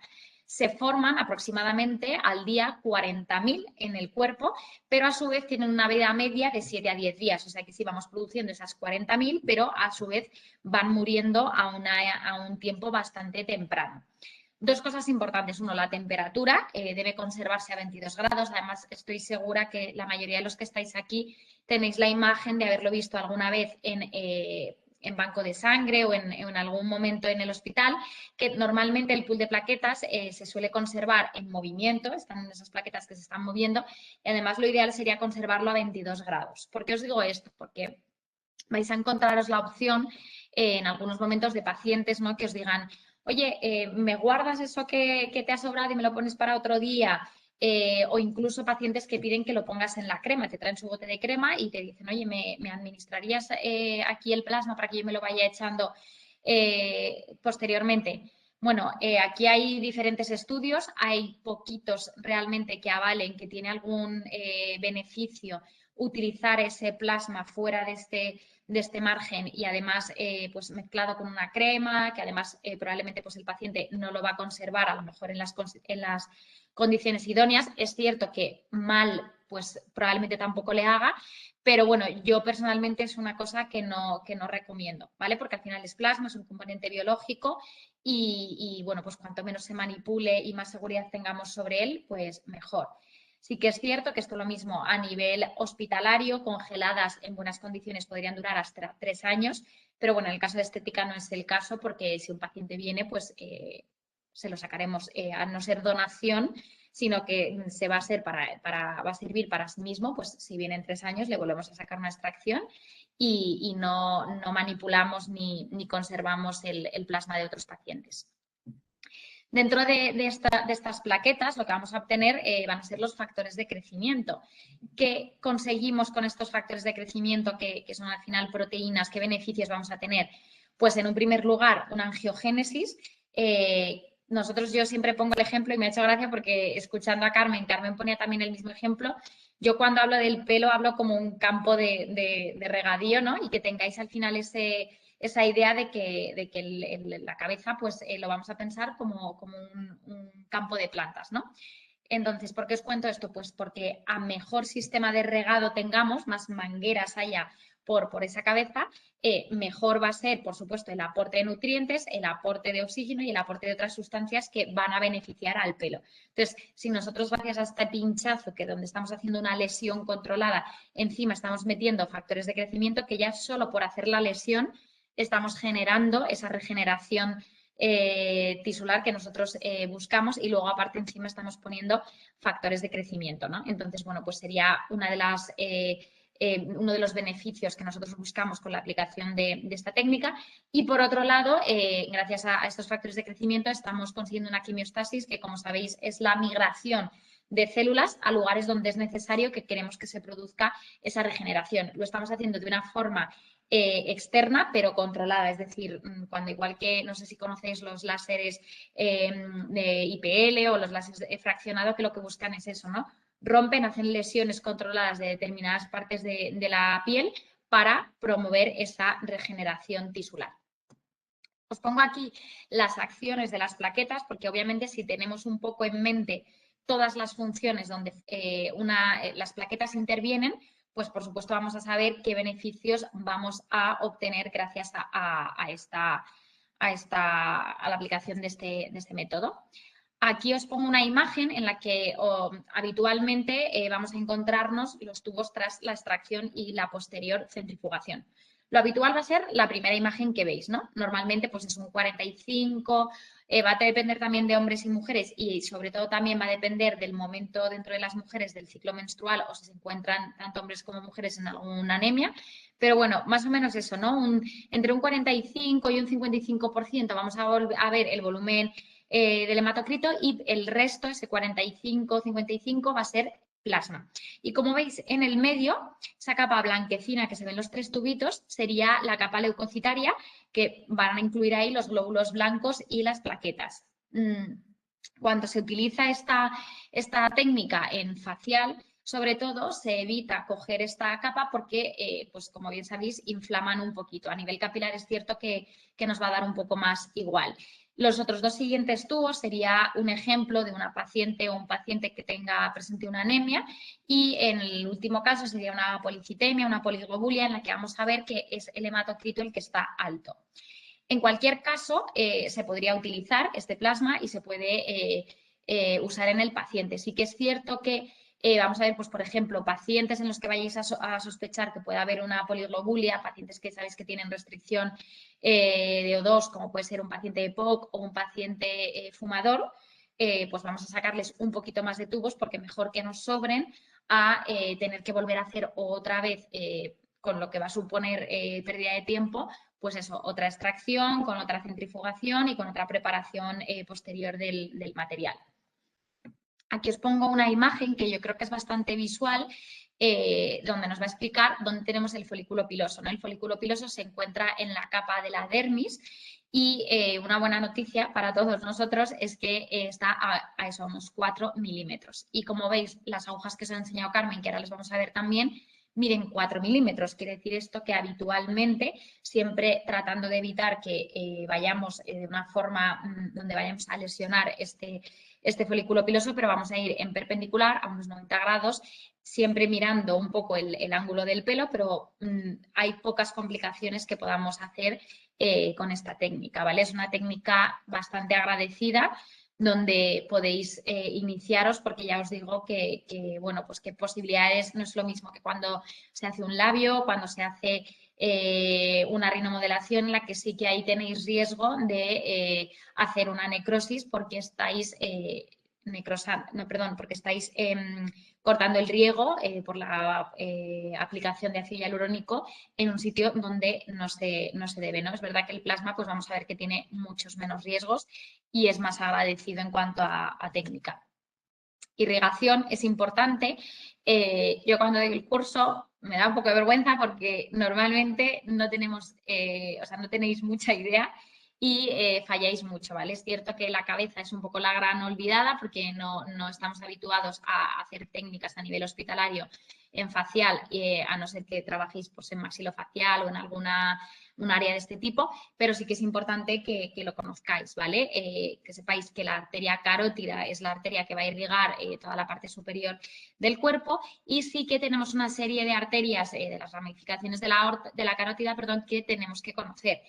La arteria temporal, la arteria occipital, la arteria auricular posterior y la cigomática orbitaria, ¿vale? Esas serían como las más importantes a nivel de capilar, que hoy estamos hablando de capilar, pero luego sí que es cierto, pues bueno, que la facial deberíamos también tenerla en cuenta porque es un gran vaso que normalmente es la que suele producir las complicaciones, la labial superior, la labial inferior y también la infraorbitaria, la alveolar y sobre todo la angular, que es la que sube por la nariz y suele dar algunas complicaciones cuando se hacen las rinomodelaciones con ácido hialurónico. El ciclo del pelo, esto, bueno, lo explico súper rápido para no entretenernos, pero simplemente que tengáis en cuenta que el pelo tiene 3 fases, va a ser la anágena, la catágena y la telógena y, como decía Carmen, muchas veces va a depender los pacientes y la técnica que vamos a hacer en el momento en el que se encuentra el paciente del ciclo capilar. La fase anágena es la que se conoce como la fase de crecimiento, la catágena sería la de transición y la telógena sería la de reposo. Por ejemplo, cuando hablamos, que estoy segura de que os suena más esta frase del efluvio telógeno, es una fase en la que el pelo se cae, no se van a quedar calvos, no necesariamente quiere indicar ninguna patología, sino que también es una fase del ciclo capilar normal. Cuando a nosotros nos venga un paciente, a lo que vamos a hacer, lo que vamos a mirar siempre es la exploración y el diagnóstico. Es cierto que, sobre todo cuando estáis empezando, esta parte además dentro de una clínica va a corresponder más a la parte médica, pero bueno, creo que es muy interesante que conozcáis, que vayáis estudiando y que vayáis haciendo mucho ojo de lo que vais a poder iros encontrando. En el tema del pelo, yo creo que hay que ser súper honestos y el pelo, bueno, el tiempo más bien dicho, significa pelo para el paciente. ¿Qué quiero decir esto? Que si primero no estáis seguros de lo que os estáis encontrando o no estáis seguros del diagnóstico, no atendáis de forma individual al paciente y derivarlo bien a un dermatólogo, tricólogo, bien a un profesional que sí que vaya a solucionarle el problema. ¿Por qué digo esto? Un paciente que venga con una alopecia androgenética y que la estéis tratando directamente con vitaminas, no digo que le vaya a hacer mal, pero va a ser claramente insuficiente y ese paciente no necesita eso. Entonces, si lo que necesita es un tratamiento con antiandrógenos, bien dutasteride, finasteride, bien con minoxidil, pero necesita una prescripción médica, lo honesto es directamente derivarlo a donde un médico pueda tratarlo y pueda darle un diagnóstico previo. Por supuesto, una exploración del cuero cabelludo y del pelo, el signo de pilotracción, que consiste pues cuando hacemos así, ¿no? Y vemos a ver si nos llevamos algún pelo, si es positivo o negativo. Hacer una tricoscopia, que ahora vamos a verlo con un dermatoscopio. Creo sinceramente que a día de hoy, y además sobre todo las personas que estáis empezando, no tenéis la capacidad de realizar esto, entonces también creo que debería derivarse para un correcto diagnóstico a un dermatólogo, a un tricólogo para que tenga un diagnóstico fiable. Por otro lado, una analítica, en este caso, aquí he puesto para ayudar a valorar causas, pero yo creo que debe ser primordial, que un paciente siempre debe acudir con una analítica para que nosotros sepamos, ¿no? Pues, por ejemplo, que presenta una hipovitaminosis. Cuando preguntan, ¿no? Pero los suplementos vitamínicos a nivel oral valen. Sí, valen, pero valen cuando la causa que está produciendo ese fluvio telógeno o ese deterioro del pelo es una hipovitaminosis. Si no, pues no tiene sentido. O lo mismo, porque el paciente esté presentando una anemia severa, a lo mejor el paciente no necesita que se le esté realizando un tratamiento como mesoterapia con dutasteride. Lo que necesita es un suplemento de hierro para corregir esa anemia. Y la biopsia, si precisa, en el caso de que nosotros valoremos y veamos que hay algún tipo de lesión, pues derivarlo, como siempre os digo, y ser lo más honestos posibles a la hora de tratar con este tipo de pacientes. La tricoscopia, ¿qué es la tricoscopia? Es el método de evaluación del cabello y el cuero cabelludo y es lo que se utiliza para diagnosticar. Se puede realizar con un dermatoscopio manual, como este que veis aquí, o a través ya de un medio de inmersión con luz polarizada que, bueno, no precisa que se contacte directamente con la superficie de la piel. Este en concreto es uno muy bueno, vale 300 euros. Yo creo que a priori no es una de las cosas en las que debáis invertir, porque ya os digo que creo que sí que es cierto que al principio pues no contáis tampoco con los conocimientos para saber utilizarlo desde un principio. ¿Por qué es importante la exploración? Mirad, os pongo aquí una foto que tomé con el microscopio digital. Os lo he compartido también a través de redes sociales, del perfil de mi enfermera favorita, y también lo comparto habitualmente en la clase con los alumnos. Este es un dermatoscopio que tiene un precio, pues hay varios en Amazon, de entre 30 y 35 euros. Y yo creo que para hacer una exploración y sobre todo empezar a hacer ojo, yo creo que es bastante más que suficiente. Os pongo esta imagen porque, bueno, como os comentaba Carmen, sí que es cierto que pedimos que el paciente venga con el pelo limpio, sea una serie de pautas, ¿no? Porque obviamente no viene y el primer día ya se realiza el tratamiento. Debe haber una valoración previa, una entrevista, una anamnesis, una recogida de datos de historia clínica lo más exhausta posible. Pero en este caso, esta paciente vino con el pelo limpio y se había hecho hacía unos 4 o 5 días un tinte con barros naturales. Entonces aquí veíamos residuos que habían quedado en el pelo. Es cierto que la complicación de realizar este tratamiento con un cuero cabelludo así, pues tampoco es extremadamente grave y no iría más allá de que nosotros al realizar la técnica llevásemos un trocito de barro al interior y lo estuviéramos introduciendo con una posible infección de esa zona, pero bueno, que no estamos hablando de una necrosis ni estamos hablando de una lesión más grave como sí que se produce con otro tipo de técnicas. ¿Qué signos vamos a ver y vamos a valorar cuando nosotros vayamos a ver un pelo? Pues bueno, por supuesto, hay muchísimos, pero algunos de los más importantes nos vamos a fijar en los signos vasculares, en los signos pigmentarios, en los foliculares y otros signos que nos van a llamar la atención, pues lo que decía Carmen, estamos ante un brote de una persona con una placa de psoriasis en el pelo, pues a lo mejor no es el momento de realizar la técnica.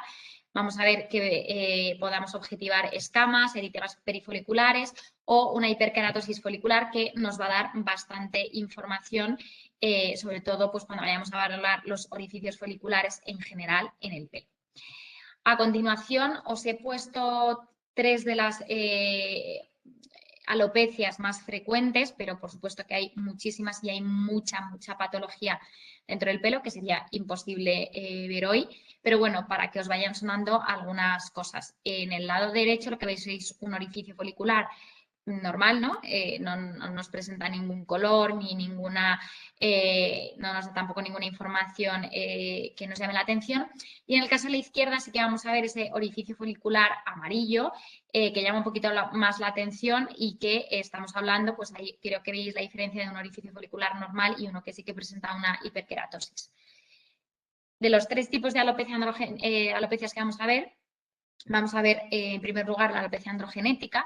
La alopecia androgenética, como sabéis, tenemos las hormonas masculinas y las hormonas femeninas. En el caso de las hormonas masculinas, hablando pues por ejemplo de la testosterona y de la aldosterona, son las responsables de este tipo de alopecia, pero como sabéis las mujeres en menor cantidad también las poseen. ¿Qué significa esto? Pues que también podemos ver casos en los que las mujeres presenten este tipo de alopecia. Los receptores androgenéticos están en la parte mayoritariamente en la parte superior y frontal del pelo y es por ello que las alopecias que vemos habitualmente, ¿no? Pues nosotros vemos un hombre calvo y habitualmente es la zona frontal y siempre acaban reservando o acaban conservando, mejor dicho, esta parte de aquí, ¿no? ¿Qué es lo que vemos en el paciente? Pues que la parte de arriba va clareando, como decía, porque coincide con la zona de los receptores androgénicos y cosas que nos van a llamar la atención es que vamos a ver pues, una disminución de la densidad, ¿no? Esa que comúnmente se dice que lo vemos clareando. Vamos a ver esos puntos amarillos, que serían esos orificios foliculares con hiperkeratosis, y después vamos a ver una diversidad del diámetro. Es importante no confundir que en el pelo, igual que en el resto del cuerpo tenemos vello, en el cuero cabelludo también hay vello. Sin embargo, aquí va a llamar la atención que hay una diferencia entre el diámetro el grosor del pelo de unos a otros.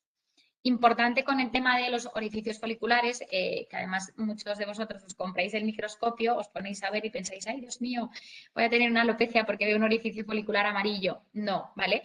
Yo el ejemplo que pongo siempre además es que ni todas las embarazadas tienen náuseas, ni toda la gente que tiene náuseas está embarazada. ¿Qué quiere decir esto? Que a lo mejor vais a ver diferentes signos en el pelo y no siempre van a diagnosticar un tipo de alopecia, sino que hay que ver el conjunto del paciente y ver que cumple todos los determinantes que sí que estamos viendo para diagnosticar este tipo de alopecias. Otra de las alopecias bastante común, que además estoy segura de que por la calle la habéis visto porque llama mucho la atención, es básicamente una placa, la placa areata, que vemos pues eso, una calva, una zona de la piel sin pelo. Normalmente la causa suele ser autoinmune, son anticuerpos que atacan al pelo y cuando es este caso el tratamiento suele ser con corticoides o inmunosupresores, como decía Carmen, perdonad que haga todo el rato referencia a ella, pero os ha contado muchas cosas. El que suele ser de elección, por supuesto que hay muchos y hay que diferenciar, pero el trigón es uno de ellos.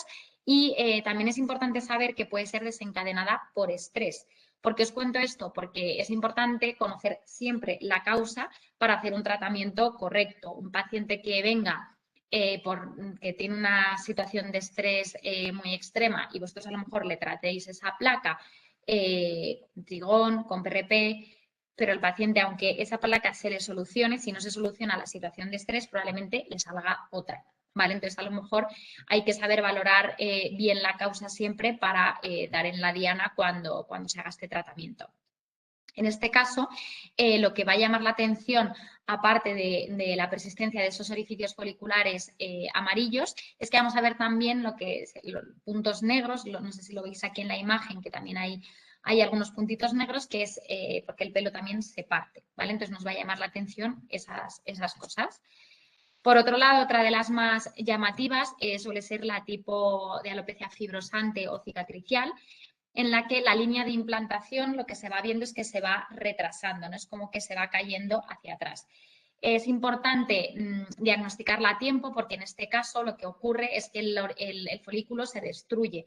Entonces, después hay pocas opciones, ni siquiera el trasplante, porque no vamos a poder tener folículo donde podamos poner el pelo, se va a poder realizar. Entonces, bueno, uno de los signos además que también llama mucho la atención, y ahora os voy a poner una foto, en la que creo que hay que fijarse ahora mucho, es el tema de la cola de la ceja.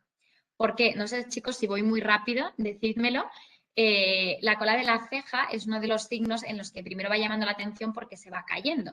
¿Qué pasa? Que ahora está muy de moda el pintarse la ceja. Entonces, a lo mejor tanto la paciente como vosotros no os llama la atención, pues eso, ¿no? Porque lleva una micropigmentación, lleva la ceja engrosada, la lleva maquillada. Entonces sí que sería una pregunta a realizar y a valorar al paciente que os venga. Otra de las situaciones en las que aparece también es por el liquen plano y la alopecia frontal fibrosante suele también, la posmenopáusica es característico que encontremos además también una hiperkeratosis folicular y un eritema folicular. Aquí os enseño la foto donde digo que se iba a ver muy bien porque además aquí veis que la mujer de la derecha lleva las cejas micropigmentadas porque ya ha ido perdiendo la cola de la ceja. Hay, por supuesto, otro tipo, ya no de alopecia, sino otro tipo de patologías que afectan al cuero cabelludo. Alopecia por tracción, ¿no? Estas, las modelos, las bailarinas que se hacen muchos recogidos y se peinan con mucha fuerza, con mucho producto y le dan mucha caña al pelo, pues bueno, también acaba produciendo otro tipo de alopecia. En este cuadro tenéis el resumen de patrones tricoscópicos que podéis ir encontrando, pues, por ejemplo, punto amarillo. La alopecia androgenética está presente, en la alopecia areata está presente y en la alopecia cicatricial sería algo ausente.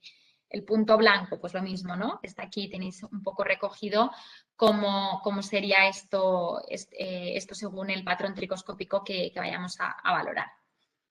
Importantísimo, realmente entre cualquier tratamiento, cualquier técnica que vayamos a realizar a un paciente, pero aquí más aún, lo que hablábamos de pedir una analítica para conocer el perfil del paciente y saber un poquito qué posibles causas vamos a poder encontrar de esas alteraciones que el paciente te manifiesta que tiene sobre su pelo, ¿no?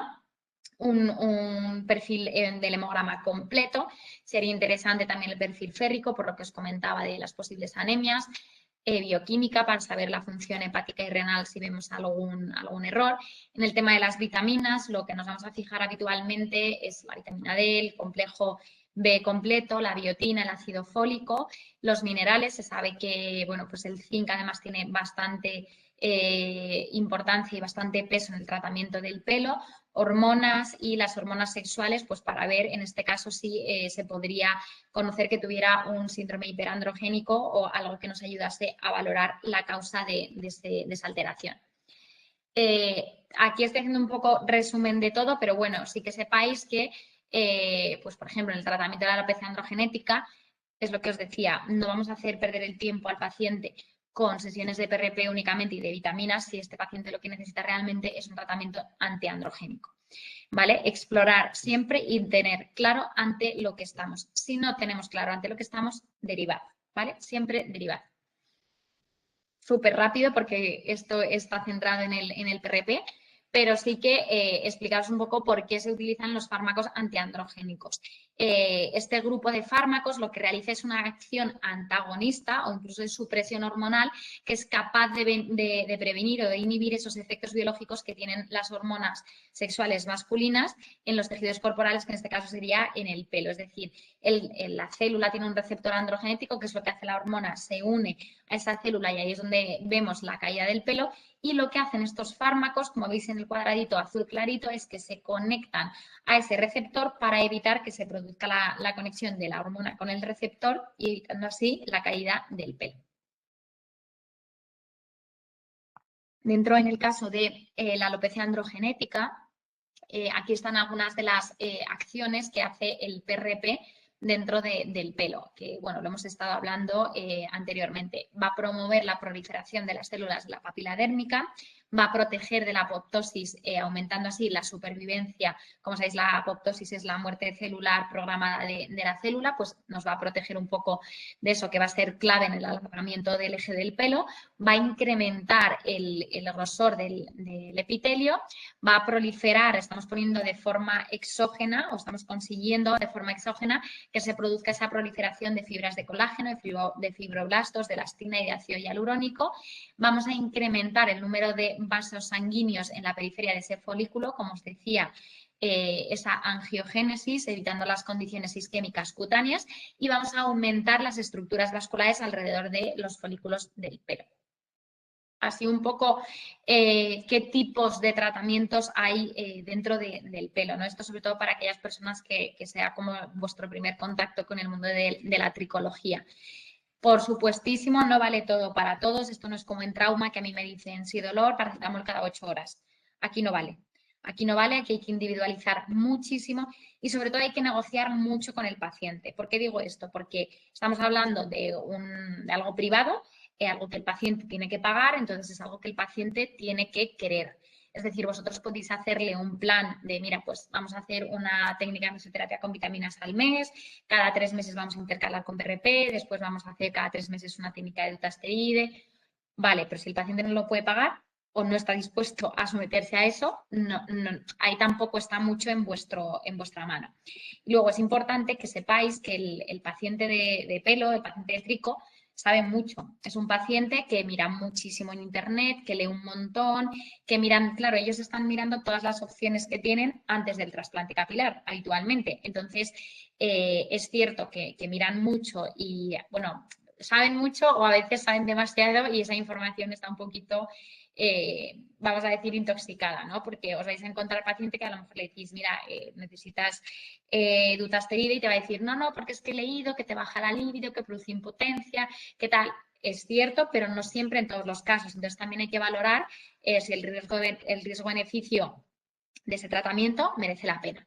Pero bueno, ¿qué tratamientos tenemos? Vamos a tener lo importante, tratamiento médico, tanto tópico como oral. Mirad, preguntáis aquí qué precio tienen las sesiones. Varía muchísimo, muchísimo, muchísimo, porque no tiene nada que ver hacer una técnica, pues por ejemplo, en Madrid, en una clínica en el centro de la capital, que en un pueblo de Toledo. Entonces, los precios varían, vais a tener que hacer un estudio de mercado si queréis montar vuestra propia clínica. Si no, esto ya os digo que, bueno, que si trabajáis en una clínica de forma conjunta con equipo médico y equipo y resto de equipo, pues evidentemente, pues ya como os digo, que ese precio no lo vais a poner vosotros, pero hay de todo. Es que yo os puedo decir que mesoterapias con vitaminas he visto desde 80 euros hasta 150 euros y PRP desde 150 euros hasta 300 euros es de los más caros que he visto por sesión. ¿Qué pasa? Que también como este tipo de tratamiento está indicado tanto antes como durante como después, por ejemplo, el trasplante capilar, pues muchas veces se hacen packs, ¿no? O sea, igual, por poneros un ejemplo, pero imaginaos que dices, vale, pues 10 sesiones, o sea, una sesión suelta de PRP, 150 euros, pues en vez de cobrar eso, lo que se hace es, mira, si te haces 10 sesiones, en vez de 1.500 euros, te lo dejo en 1.200. Entonces, ya os digo que eso va a variar mucho, pero bueno, que os vayan sonando sí que es cierto los precios. Tratamiento tenemos tópico u oral. El tópico, por ejemplo, sería el spray, que también los tenemos más bien en espuma o también más alcohólicos, como sería el minoxidil al 5% o al 2%. El minoxidil es importante que sepáis que es un vasodilatador, ¿vale? No sería un antiandrógeno. Y bueno, uno de los efectos adversos que más se suele notificar es el de el dolor de cabeza, ¿vale? Porque al ser un vasodilatador tópico que se pone, pues bueno, sí que es verdad que lo suelen manifestar. Es importante que también sepáis que este tema, el tema del minoxidil tópico, tiene bastante mala adherencia terapéutica por lo general, ¿vale? Porque es muy latoso, es un spray que hay que echarse, dependiendo de la persona y demás, se puede ver si se aplica una vez al día o incluso una vez cada 12 horas, pero es eso, no es un spray. En mujeres, ya os digo que suele ser nula la adherencia terapéutica porque te deja el pelo básicamente sucio, o sea, no siempre ópticamente, pero sí que la persona se nota el pelo sucio y pues a veces manchan las sábanas, tal. Entonces, bueno, no suele ser muy aceptado. Y sí que es cierto que el minoxidil a nivel oral ya ha demostrado suficiente evidencia científica y suele ir muy bien y tiene mejor aceptación. El tratamiento oral también lo vamos a poder ver con tanto finasteride como dutasteride. El minoxidil se usa a unas dosis un poquito más bajas y otras soluciones que vamos a ver del tratamiento sería esa mesoterapia con bien vitaminas, bien con PRP, bien con ambos fármacos que acabamos de ver, el finasteride y el dutasteride. Por supuesto, esas consultas donde vayamos valorando al paciente y luego, pues por último caso, tendríamos el tratamiento quirúrgico, el injerto, siempre y cuando no haya ninguna actividad de enfermedad, ¿no? Lo que hablábamos antes, que no haya un brote que haya producido esa patología o esa complicación. En cuanto a los dos tratamientos por excelencia androgenéticos, vamos a tener el finasteride y el dutasteride, que dicho mal y pronto, el dutasteride es más potente que el finasteride, porque en el caso del finasteride estamos hablando de que solo bloquearía la enzima 5-alfa reductasa tipo 2 y el dutasteride sí que bloquearía la tipo 1 y tipo 2. Lo normal, ya os digo que va a haber que valorar qué tipo de tratamiento oral y qué tratamiento coadyuvante tiene ese paciente, pero lo suyo sería, en el caso del dutasteride, una vez cada 3 meses, es decir, 4 veces al año, y en el caso del finasteride sí que lo podríamos hacer un poquito más frecuentemente, pero ya os digo, vosotros podéis plantear un programa o un tratamiento, pero el paciente va a tener que ver si lo puede pagar o no lo puede pagar. En cuanto a las contraindicaciones, esto es lo que hablábamos al principio de la clase, ¿no? Si es un componente autólogo, si es mi propio plasma que me lo van a poner, ¿por qué íbamos a tener algún problema? ¿No? Pues sí, hay algunos problemas. El primero sería alergia, ¿vale? Al huevo y a la lactosa, no intolerancia a la lactosa, pero sí que alergias, porque algunos de los tubos, de los materiales que se utilizan, llevan trazas. Entonces, bueno, habría que valorarlo. Hay tubos que no lo llevan, pero sí que lo sepáis que podemos encontrarnos este problema. En cuanto a cicatrices y queloides, no es que sea una contraindicación, habéis visto que pongo el asterisco, porque aquí y en general, dentro tanto del capilar como de la estética, vais a ver muchas formas de hacerlo. No quiere decir que estén mal, mejor ni peor, porque al final cada uno también tiene su técnica, tiene su línea de actuación y tiene su experiencia. Yo el PRP lo he visto utilizar intraquirófano, sobre todo mucho en cirugía plástica, en abdominoplastias, en mastopexias, ¿no?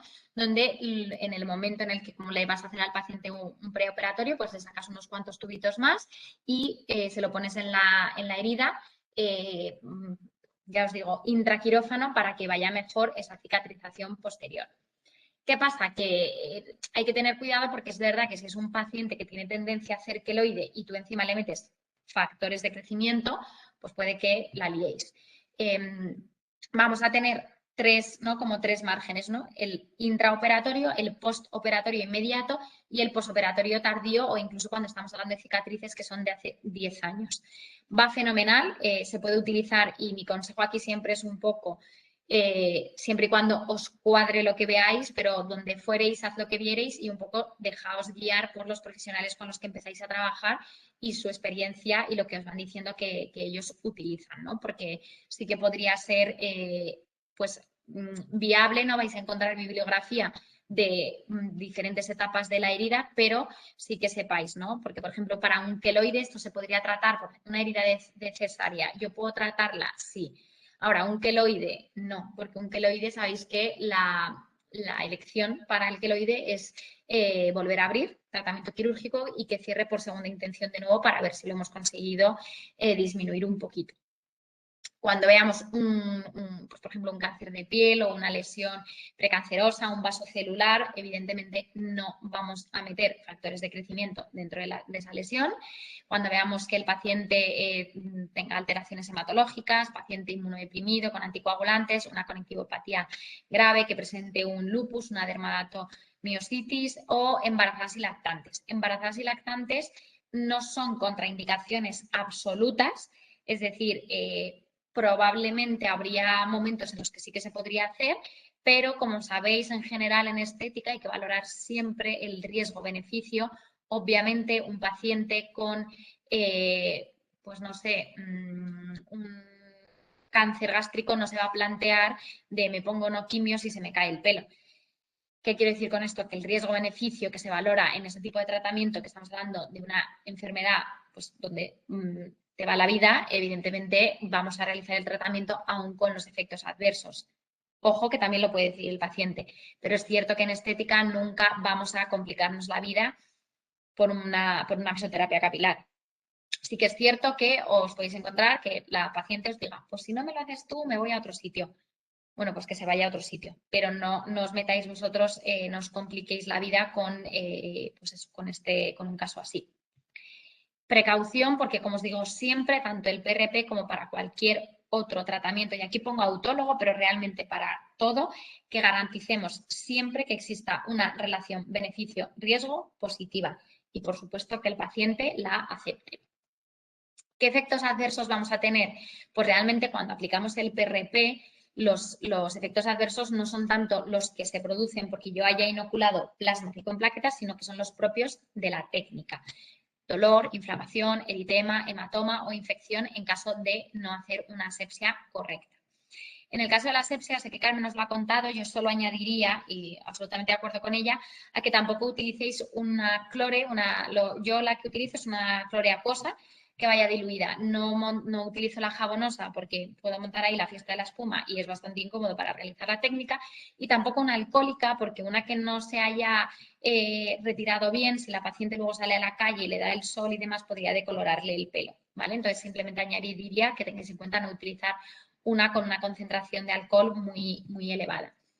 El dolor, la inflamación, el eritema son cosas que van a desaparecer en las siguientes horas, que no suelen tener complicaciones más allá de lo que, pues eso, de lo que estamos hablando, que es una inyección a 4 milímetros con una aguja de 30 y 32 G, pero sí que es cierto que el hematoma, a veces si lo hacéis en la zona de la línea de implantación o es un hematoma prominente, pues a veces se van a notar alguna bolita o porque hayáis puesto a lo mejor mucho producto, que sepáis que desaparecen, que no tendrían que tener ningún otro tipo de complicación y que, bueno, que al ser el cuero cabelludo, pues muchas veces no lo vais a ver y no habría ningún problema. ¿Cuál es el material que vamos a utilizar? Esto es lo que yo hago porque según lo que he estudiado, lo que me he formado y demás, es lo que yo creo que es mejor, pero vais a ver profesionales que lo hagan de forma distinta.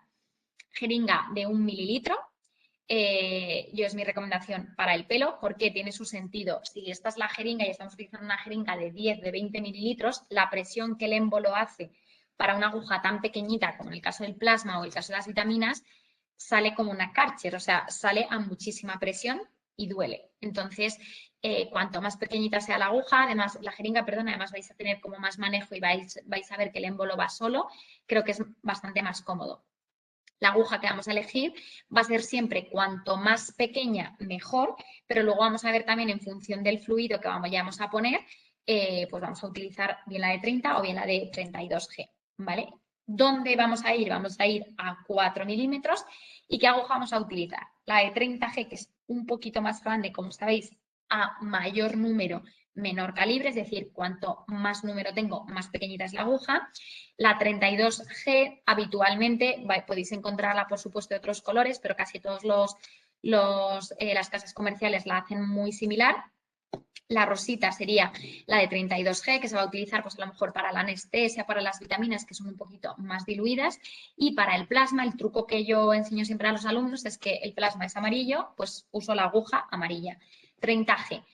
Puede que le haga un poquito más de daño lo que es el pinchazo, pero es que realmente, gracias a que tiene un calibre un poquito más grande, el fluido le va a doler un poquito menos.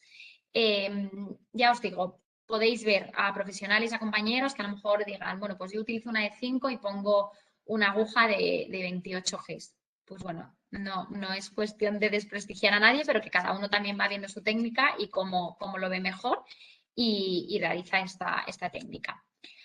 La anestesia no farmacológica de elección es la vibratoria. No sé, estoy segura que lo habéis visto esto, lo habéis visto por Instagram o lo habéis visto porque está muy de moda. Básicamente es un artilugio que vibra, no tiene más misterio. Como veis en el lado izquierdo tiene un botoncito que a medida que lo giras on-off y simplemente va vibrando. Entonces lo vais aplicando a la vez que pincháis. Para mí, como enfermería, pues te da más autonomía porque obviamente si utilizaseis anestesia necesitaría prescripción médica y es verdad que te ahorras también pues las posibles complicaciones o reacciones adversas a la anestesia que aplicáis. Porque EMLA, por supuesto, no está indicada en el pelo porque sería una guarrería, ¿no? Pero bueno, la anestesia vibratoria va muy bien, tiene muy buena aceptación, los pacientes notan mucho la diferencia y bueno, yo el que tengo me lo compré en Amazon, no sé si me costó 12 euros y bueno, pues no tiene complicaciones más allá de la técnica. El dispositivo se llama vibrador en T, ¿vale? En T, de la letra T. No busquéis solo vibrador porque va a salir otra cosa, ¿vale? Pero sí que buscad en Amazon vibrador en T. Y también hay otro que, bueno, es este mismo, pero que tiene como otro cabezal que sale como en V, que es verdad que esto también te ayuda para un poquito hacer la técnica porque os va separando el pelo. La anestesia farmacológica, en el caso de que se utilizase, la de elección suele ser la lidocaína o la mepivacaína, dependiendo de la dilución que hagáis vosotros luego, pues ya sabéis, al 1, al 2 o al 5%. Y hay dos técnicas que se utilizan, bien la técnica siempre pinchando a boncitos en diadema, que se llama, o en corona, ¿vale? Que bueno, esto también va en el tiempo, ¿no? Si ponéis la anestesia, que luego tenéis que esperar otro ratito a que se haga efecto y tal, y bueno, pues a mí lo otro es verdad que me parece más rápido y con menos complicaciones. ¿Por qué? 3 causas principalmente. Puede estar doliéndole al paciente y decís, no sé qué estoy haciendo mal, porque es una técnica que sí es molesta, pero es rápida, es soportable y no debería doler más allá de, pues es una sensación incómoda.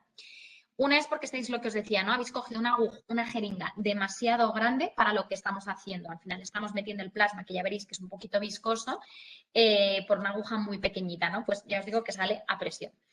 Otra opción es que la aguja esté muy usada. Os pongo esta imagen porque estoy segura que lo habéis visto más de una vez y es una aguja de insulina que ha sido utilizada muchas veces.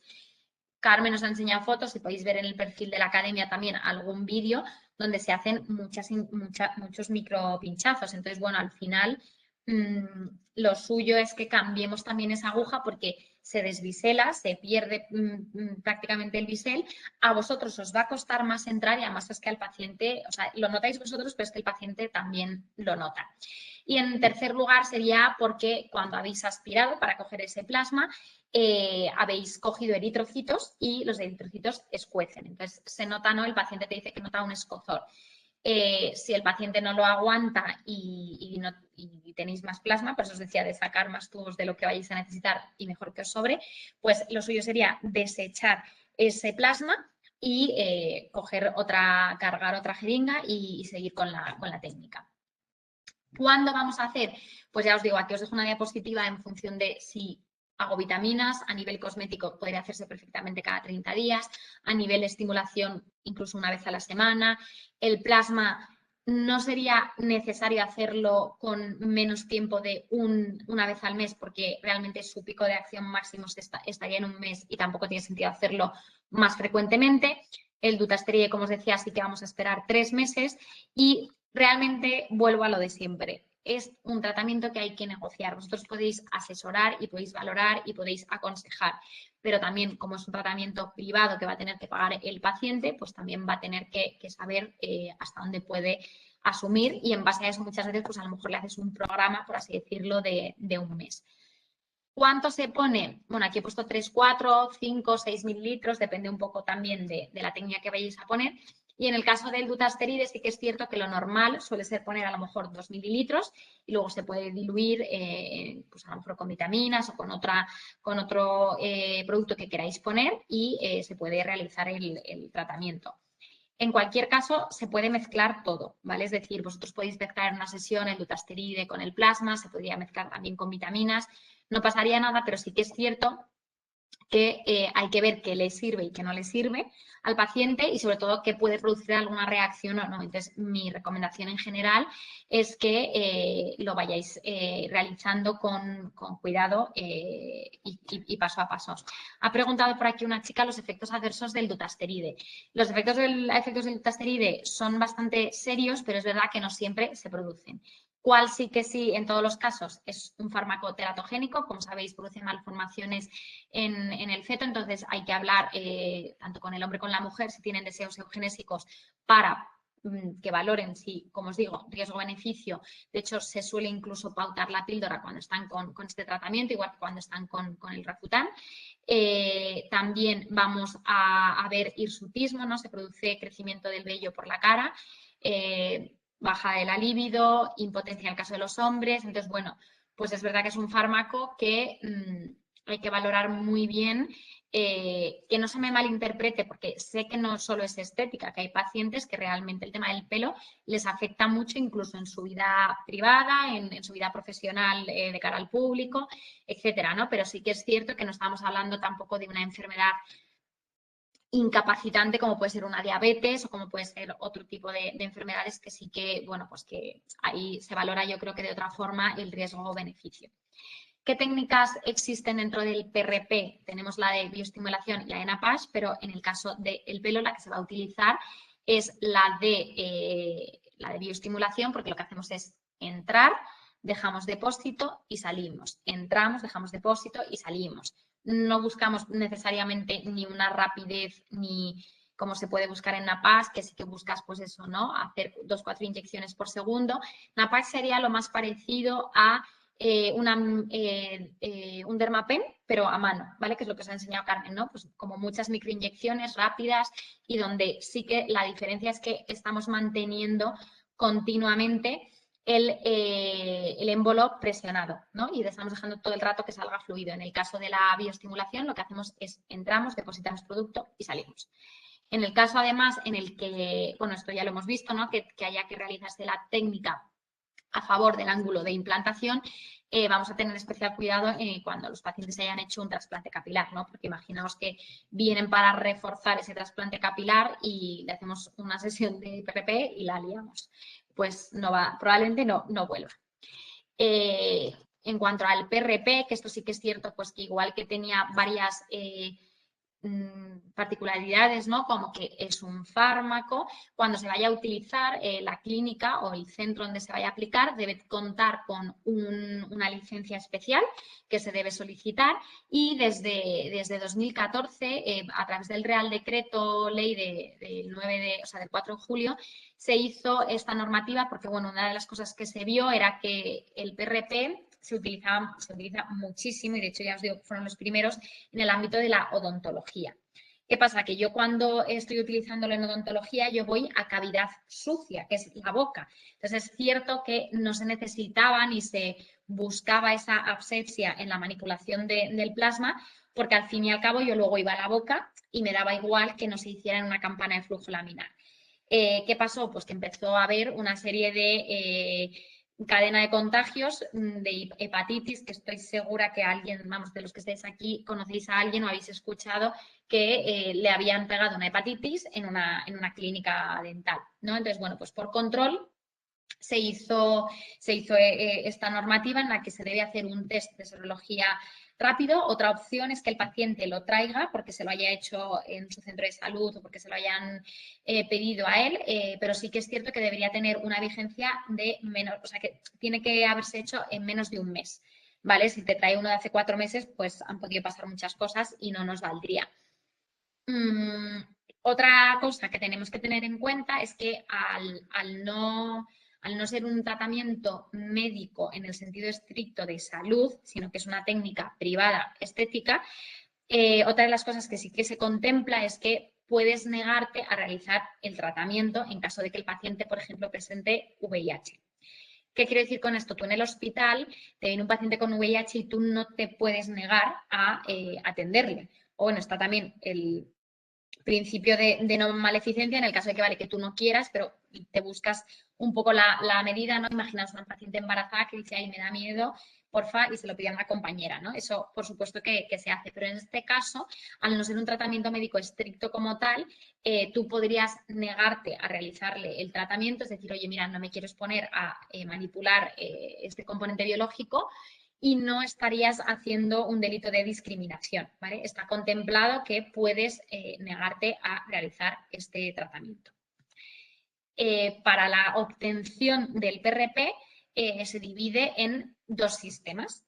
Tenemos el sistema cerrado y el sistema abierto.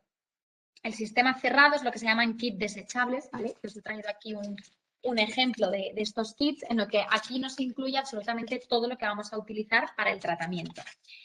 Cerrado no significa que esté en una bolsa cerrada. Cerrado significa que mientras yo haga toda la técnica, en ningún momento el producto, el plasma, va a entrar en contacto con el aire hasta que yo ya no lo aplico en el paciente, ¿vale? Que evidentemente pues hay algún contacto con el aire ambiente hay. Pero lo que significa es que es un sistema en el que yo voy a realizar todo el tratamiento y yo no voy a abrirlo. En el caso en el que yo quisiera coger el tubo, centrifugarlo y abrirlo para sacar el plasma, debería utilizar una campana de flujo laminar que tenéis aquí. Os he puesto la imagen que estoy segura pues que lo habéis visto. Se utiliza, por supuesto, en laboratorio, se utiliza a nivel de preparación de quimioterapias, de nutriciones parenterales, en el que lo que se está produciendo es un flujo donde siempre se está limpiando el aire ambiente y no va a haber ninguna espora ni se va a contaminar ese plasma. Esta imagen os la he puesto porque son 2 tipos de sistemas cerrados en los que también yo he utilizado. Aquí no sé si lo veis, ¿vale? Aquí esta pipeta os la he enseñado porque es la que viene ahí. No sé si lo notáis, pero en este caso la pipeta, o sea, esto estaría mal hecho, os lo he puesto porque se ve la foto, pero estaría mal hecho porque, claro, lo estáis haciendo fenomenal con un sistema cerrado, con un micropipeteado, pero han cogido y han abierto el tubo. Veis que el tubo de abajo no tiene tapón. Entonces, bueno, si se abre el tapón, eso debería ir a una campana de flujo laminar. Y en el otro caso, como veis, lo que tiene es una palomilla conectada a una llave de 3 pasos con otra jeringuilla, que esa jeringuilla se centrifugaría la propia jeringa.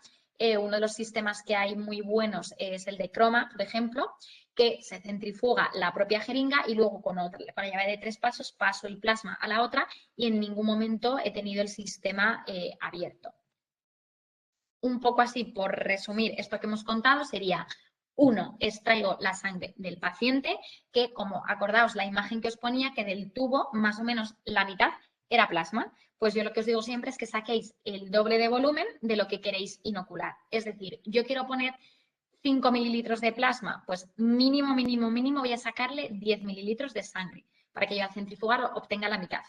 Mínimo, que yo igualmente hago más. Yo si voy a poner 5, intento sacar al menos 15, ¿vale? Porque luego de ese plasma, recordad que la porción superior va a ser ese plasma pobre en plaquetas y la porción inferior es la que yo sí que ya voy a utilizar, que sería esa rica en plaquetas.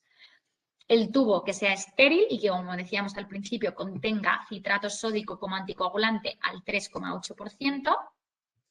La centrifugadora va a haber que equilibrarla y os he puesto aquí unas franjas muy grandes porque depende muchísimo de la centrifugadora. Yo he llegado a utilizar incluso centrifugadoras de la misma casa comercial, o sea, del mismo sitio que ha comprado la academia, 3 iguales, y no centrifugan todas exactamente igual. Y luego no todas las sangres se centrifugan exactamente igual. Pero porque os suenen un poco los números, pueden llegar a ser entre 2.500, incluso vais a encontrar bibliografía que os habla de 4.000 revoluciones por minuto y entre 7, 8, 9 pueden ser 10 minutos. Sí que es importante que yo, una vez que centrifugo y extraigo el bote, si a mí el bote se me cae al suelo, que se me va a mezclar, lo suyo es desecharlo, ¿vale? Desecharlo. ¿Por qué? Porque si yo lo vuelvo a centrifugar, probablemente la gran mayoría de las plaquetas se me hayan deteriorado o roto. Entonces, no es lo suyo. ¿Vais a ver sitios donde lo hacen? Sí. ¿Está bien hecho? No.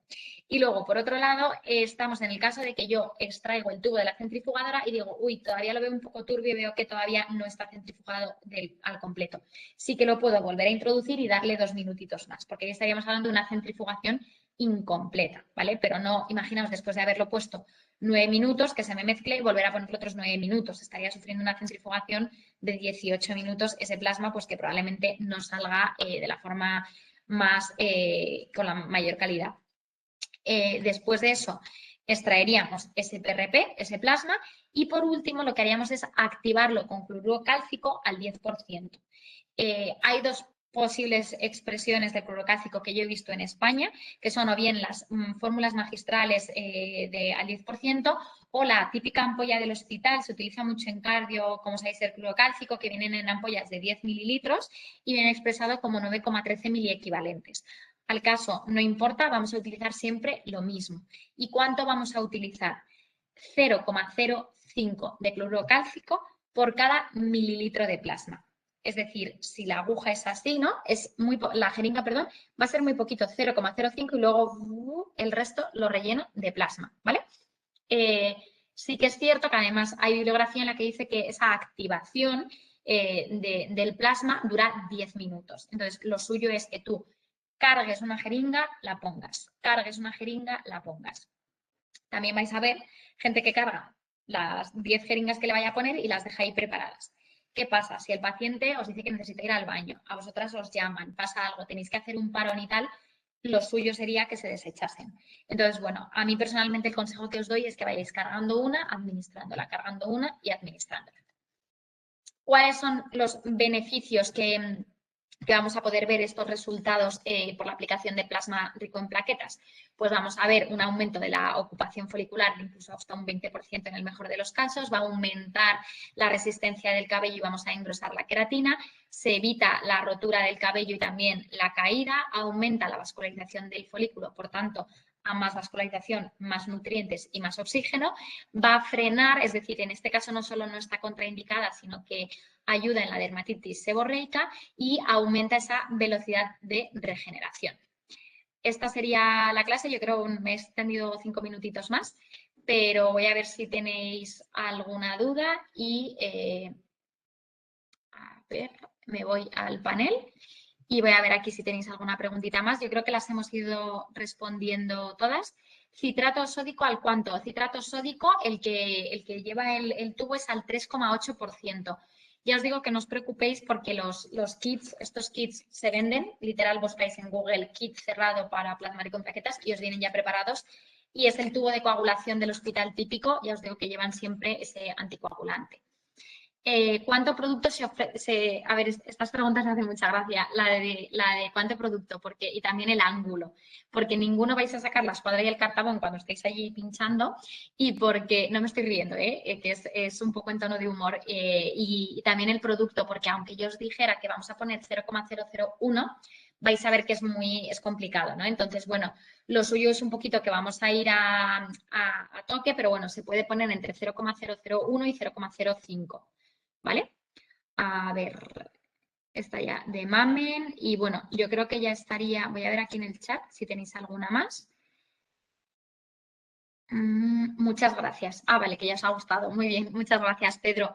Pues nada, yo creo que ya hemos acabado un poco, no me lo habéis preguntado, pero sí que desde administración me habían hablado del tema de las salidas profesionales. Bueno, como sabéis, en general capilar y estética están muy en auge y yo creo que para enfermería es una muy buena opción para empezar a abriros camino en este campo, ¿no? Hay muchísimo trabajo porque hay muchísima demanda y bueno, creo que ahora mismo tenéis desde el margen de, bueno, para por ejemplo los trasplantes capilares sí que se necesita médico, entonces todo depende un poco de cómo os lo montéis, es decir, podéis montar una propia clínica y vosotros ser quien contratáis a un médico o bien podéis trabajar para un médico dentro de una clínica. Está muy bien pues para llevarse básicamente un sobresueldo y bueno, tener ahí otro plan B.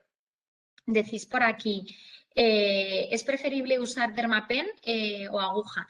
Es que esto depende. Siempre, siempre, siempre, tanto el producto que yo voy a utilizar como la técnica que voy a realizar va a depender de lo que yo quiero conseguir y del tratamiento que yo quiero realizar. Una de las, por ejemplo, cosas positivas que tiene el Dermapen es que es una técnica menos dolorosa, que a priori suelen aguantar mejor el paciente, pero es verdad que a mí personalmente, que no digo que sea lo que esté bien, me gustan más los resultados con aguja. Entonces, bueno, pues es siempre valorar. ¿Daréis un curso de PRP facial? Lo que tenemos de facial es estética, el máster de enfermería dermoestética, donde sí que se ve PRP, bueno, se ve prácticamente todo, ¿vale? Y bueno, no sé si tenéis alguna pregunta más, pero bueno, en el caso de que la tuvierais, podéis escribir a los chicos de información de IPSES y si necesitáis alguna respuesta o alguna pregunta específica, nos la mandáis y nos la hacen llegar a Carmen y a mí y la resolvemos sin ningún problema. Vale, yo creo que ya voy a ver si hay alguna preguntita más aquí en preguntas. Esther, ¿puedes recordar la cantidad de cloruro cálcico por cada mililitro de plasma? 0,05 por mililitro de plasma. Esto lo tenéis en cualquier sitio porque está arreglado, o sea, no, esto sí que es la dilución ideal, pero no lo vais a encontrar en cualquier sitio, ¿vale? 0,05 por cada mililitro de plasma. Es decir, a un paciente que yo le vaya a poner 5 mililitros de plasma, utilizaría 0,25 mililitros de cloruro cálcico. Vale. Pues yo creo que ya está, chicas y chicos, que he visto que también había por aquí, estaba Pedro. Espero de verdad que os haya gustado y nada, os animo a que os apuntéis o bien al curso de estética o bien al curso de capilar porque está pues en muchísimo auge y yo creo que es una opción muy buena para ganar ese sobresueldo dentro de nuestro ámbito. Así que nada, un saludo muy grande y nada, Bárbara, si quieres, si me dices que yo creo que estás por aquí, eh, para que vaya finalizando.